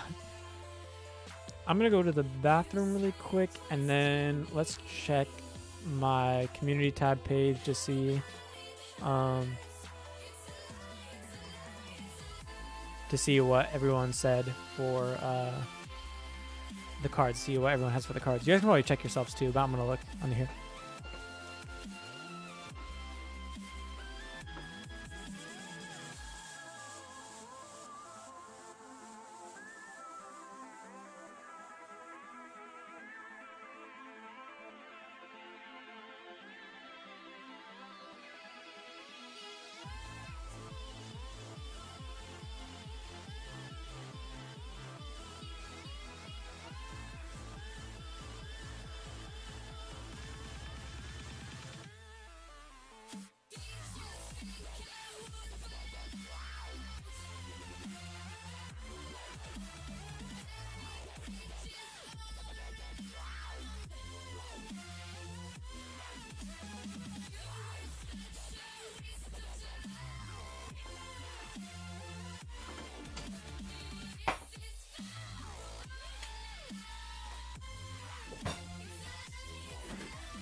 Alright, I'm back, and I haven't ate breakfast yet, so making myself a PB&J.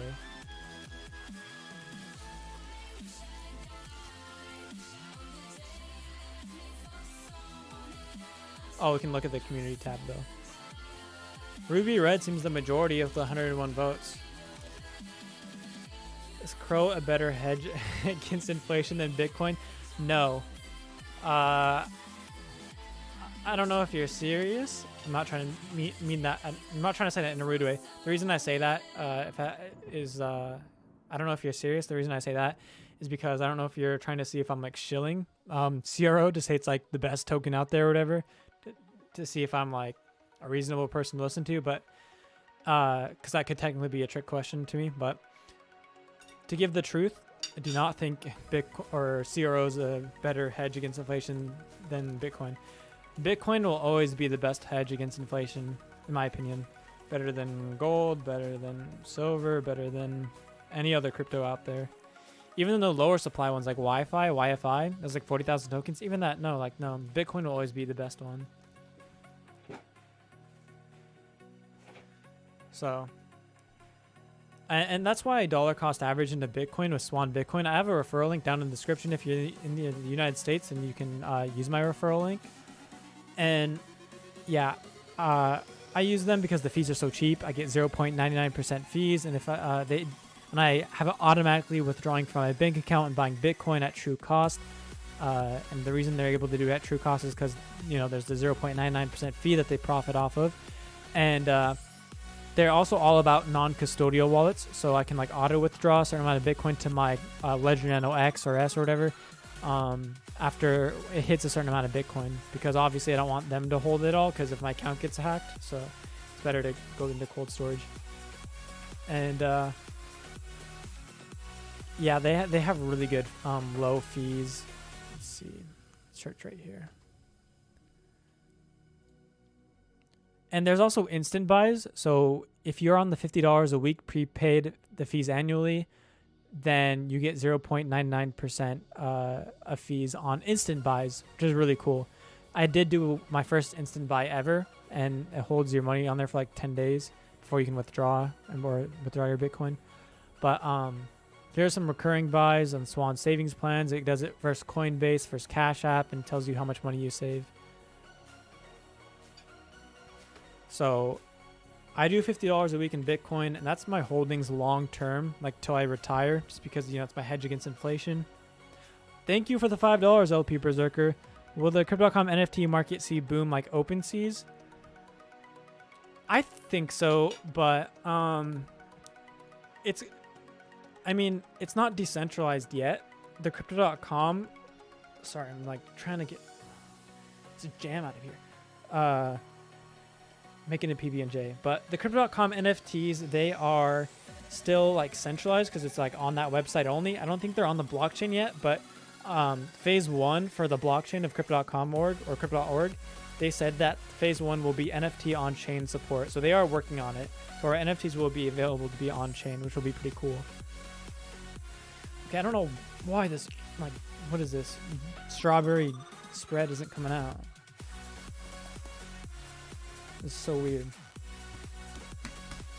It's usually really easy to come out here.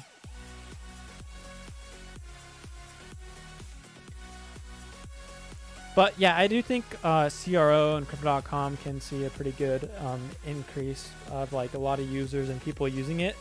Crypto.com is doing great moves of getting involved with NFTs while they're popping right now, with the NFT craze and everything. And not only that, but they also are getting really good creators right now, like Snoop Dogg, Aston Martin, all these different like players in the field, and it's really smart that he's doing that.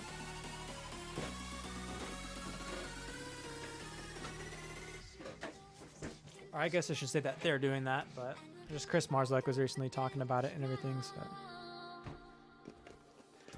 So, will Crow reach $10 before 2025? I think it's possible before 2025. Especially if they reach their goal, 100 million users by 2023. Although, I think that's a bit optimistic for them to cut their years by 2. If I were them, I would have still said 100 million users by 2025. I know they changed it because how many users now have joined Crypto.com. So they said they're over 2 years ahead now, but the bull market happens every 4 years, but 6 months after the halving. So like the Bitcoin halving happened May 2020. So May, June, July, August, September, October, November. And what happened in like November and everything, everyone started getting involved in crypto, Bitcoin, and it started skyrocketing and everything. So the same thing's going to happen. More and more people are going to join, but not anytime soon. Well, still people are joining because we're still in the middle of a bull run. So a lot of people are still new and joining crypto in general right now. But once we go into a bear market where crypto goes down and everything and it kind of dies down a bit, we're going to have to wait all the way until 2024 for the next Bitcoin halving, and then 6 months from the halving from there. So for them to say by 2023 they should have 100 million users, I don't know too much about that. Are you going to the Bitcoin conference? I really wanted to, but I don't think I'm gonna, because it's in Florida, Miami, and let me look this up.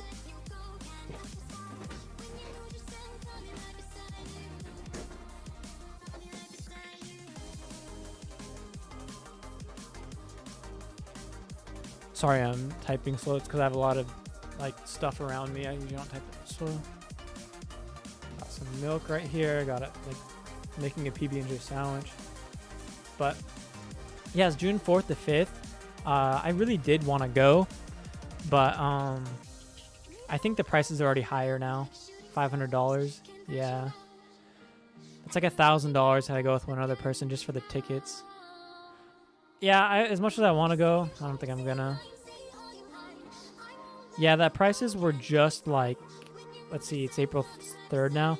Yeah, I saw the prices at $400, so they're already $100 higher, like basically $200 higher than what I could have paid for it if I'd already decided to go. But I really do like a bunch of the speakers, though. It's cool that I don't really care for Michael Saylor. He kind of screwed me over, but Tony Hawk. I like Nick Szabo and Eric Voorhees. I like him, and I like a lot of these guys. Let's see, Charlie Shrem. I like him. Anthony Pompliano, I know him. I don't know if I like him though or not. Mike Novogratz, I know a song from him that's like Bitcoin will go to moon, something about Mike Novogratz. So that's a funny song, but so that's how I know him. Peter McCormick, yeah, I think I do like him. I think I've watched a podcast with him in it. Let's see some other people. Max Kaiser, he's kind of funny, so I like him. Isaiah Jackson, Bitcoin in Black America, I really like him. He's cool. And yeah, so I did want to go because of all these speakers and everything. Oh, look, Wiz is going. But yeah, I don't think I'm gonna though, sadly. As much as I want to. Just a bit too much money, and I'm really the only one interested in going, and I don't know what benefit I would get out of it in a sense. Like I don't know what they're gonna be talking about, what it's gonna happen like. And yeah, so I don't know. I would have had to done more research into it and what exactly it is and what's good is it. Like, is it just going to talk about things I already know, or like what's really the point of it really? So I don't really know. So I didn't want to spend all that money and that time to go there and then kind of just waste time. Just, you know, I don't want to just go just because there's a Bitcoin conference. Like, as long as I actually find use out of it, then yeah, I'd go. Which I didn't do enough research. And the price already went up, so it makes me not want to buy it. Maybe next year, though. Will Crow's relative percentage growth continue to outpace that of Bitcoin? This is the appeal of altcoins, right? Yeah, let me answer that in a second.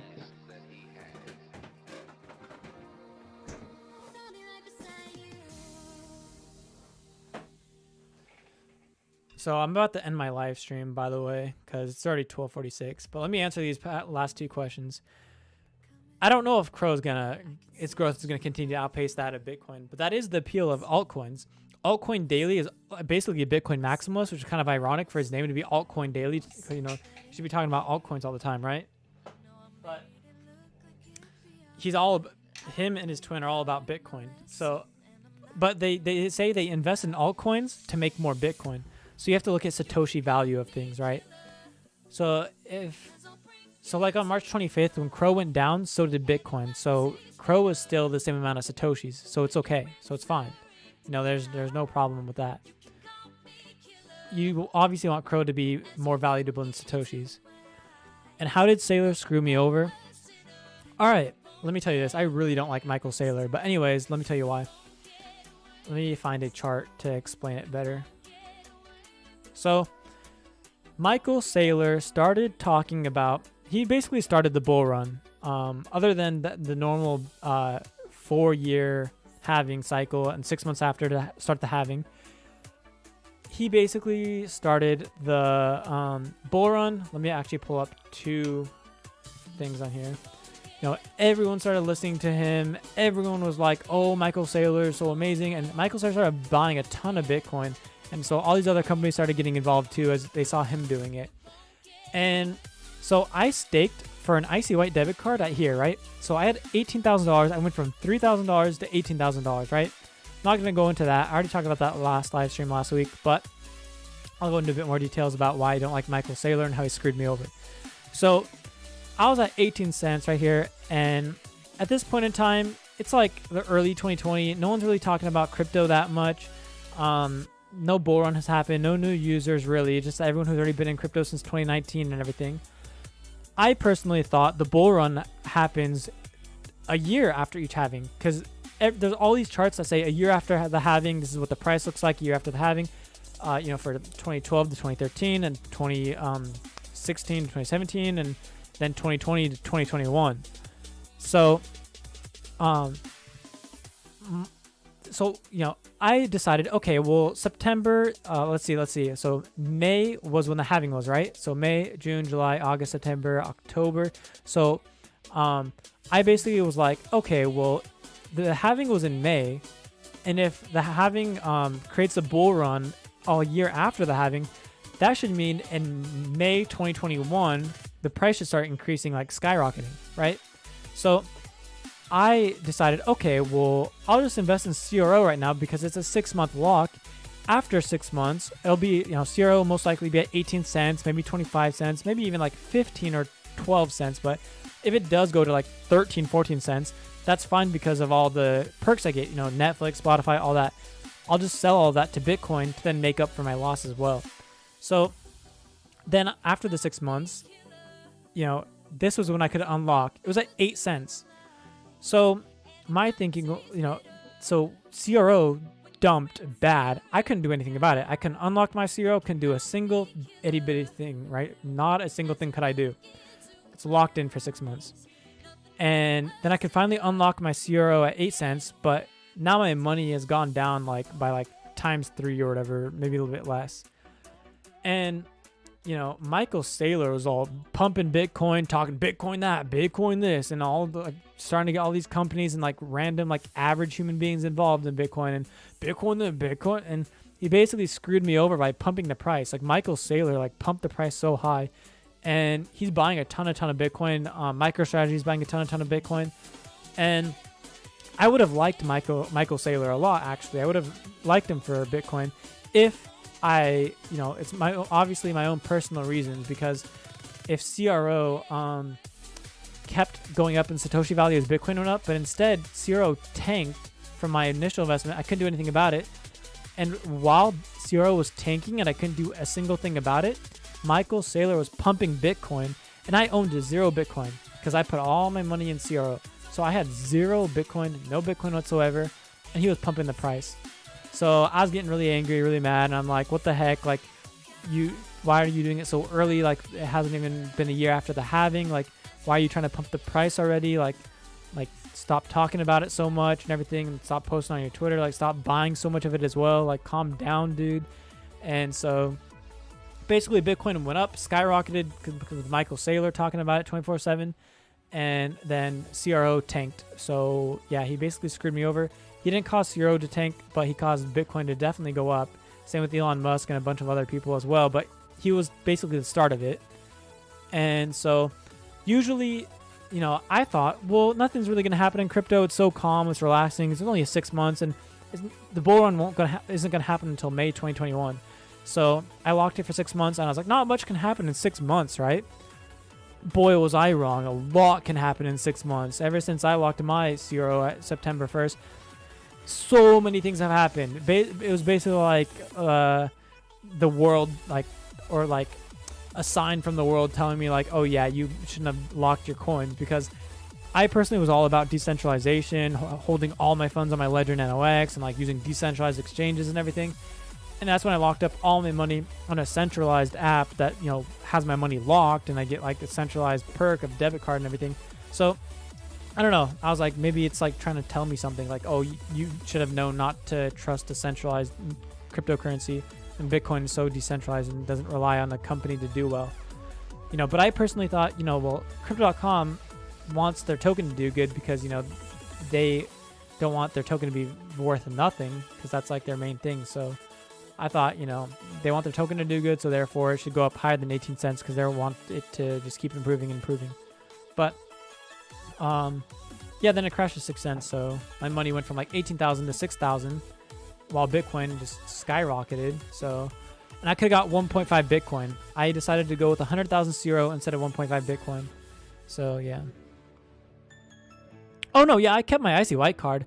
I could have unlocked my Icy White at February 15th. I didn't. I kept holding because at that point in time, I mean, I was always bullish on CRO ever since 18 cents. I was always bullish on it. But then they started launching more and more bullish reasons, and the price was starting to go up too, from like 5 cents all the way to 8 cents. It's like, okay, well, I think something's starting to happen with CRO. And so I kept holding my 100,000 CRO for the ICY. I did not unstake or anything. And then it skyrocketed. I remember that day I woke up at like 5 a.m. seeing my portfolio, or maybe it was 7 a.m., but I woke up and my portfolio was at like $27,000 worth of CRO on like February 22nd. They announced the 70 billion token burn. That token burn was out of the blue, but I'm so glad I held, because CRO has always been very bullish, like fundamentally and everything for me. I've always predicted CRO to be $1 to $2 by the end of the year. Even when I staked for it right here at 18 cents, I said CRO will be $1 to $2 by the end of year of 2021. So that's still my prediction now. So I'm still holding 100,000 CRO, and ever since CRO went down to 5 cents to 6 cents, I have personally been accumulating CRO, not selling it to Bitcoin or anything, but accumulating it. And then ever since DeFi wallet for on-chain staking came out, I've been staking it on-chain as well. And yeah. So yeah, that's how I say Michael Saylor screwed me over. I personally, I kind of blame him for everything, but I know he's not literally the one who started the whole bull run. I'm sure if he didn't say anything, like, it still would have gone and happened, but maybe not as soon or not as high or not as fast or something, you know. All right, well, it's 1 p.m. now, so I have to get going. I'm going to eat my sandwich, and I have to actually leave now, so I'm going to have to get going. What a story. I hope you're rewarded handsomely. Yeah, hopefully. I am predicting $1 to $2 by the end of the year. I don't know why it's so hard to say, but that's my prediction, and if that happens, that'll be great. Even if it gets to like 40 to 80 cents, I'd be okay with that as well. But not by the end of the year. If it was 40 cents by the end of the year, that kind of suck. But if it's 40 cents in the next few months, that'd be great. All right. Well, yeah, just remember I did keep my icy white. I'm really bullish on CRO still. And that's why I hold my 100,000 CRO, and I stake on chain with all my rewards as well. I don't sell it. So I'm always moving. In fact, like I mentioned earlier today, I have $50 coming in today for my 12% interest in CRO, and I'm not selling it to Bitcoin or anything. I'm moving it right to staking on chain. I don't think I'm Italian. Why? If you're Italian, is it hard to... Oh, because I'm having a PB&J sandwich? Because I called it PB&J? Or because it's hard for me to say $1 to $2. 1 to 2.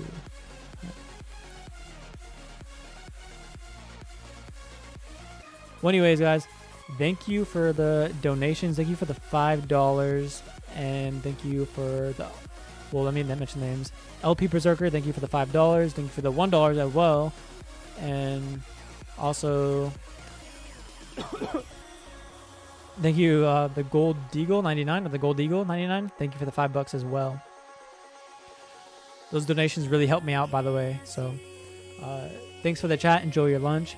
Yeah, no problem, and thank you. So, hope you guys have a good day. But yeah, I am leaving now. So, hopefully you guys found some use, and hope you guys liked the live stream. And hopefully it was better than last stream. I know it was a bit less funny stuff going on this time, but. It seems I was able to get the audio to work this time for background music, so hopefully it kept you guys a bit more entertained while watching. So yeah, hope you guys enjoyed the stream, and yeah, I'm gonna go eat my lunch now, so I'll see you guys next week in my stream. But a video will be releasing on Monday about Cryptocom NFTs with the Snoop Dogg and everything, so be on the lookout for that. But yeah,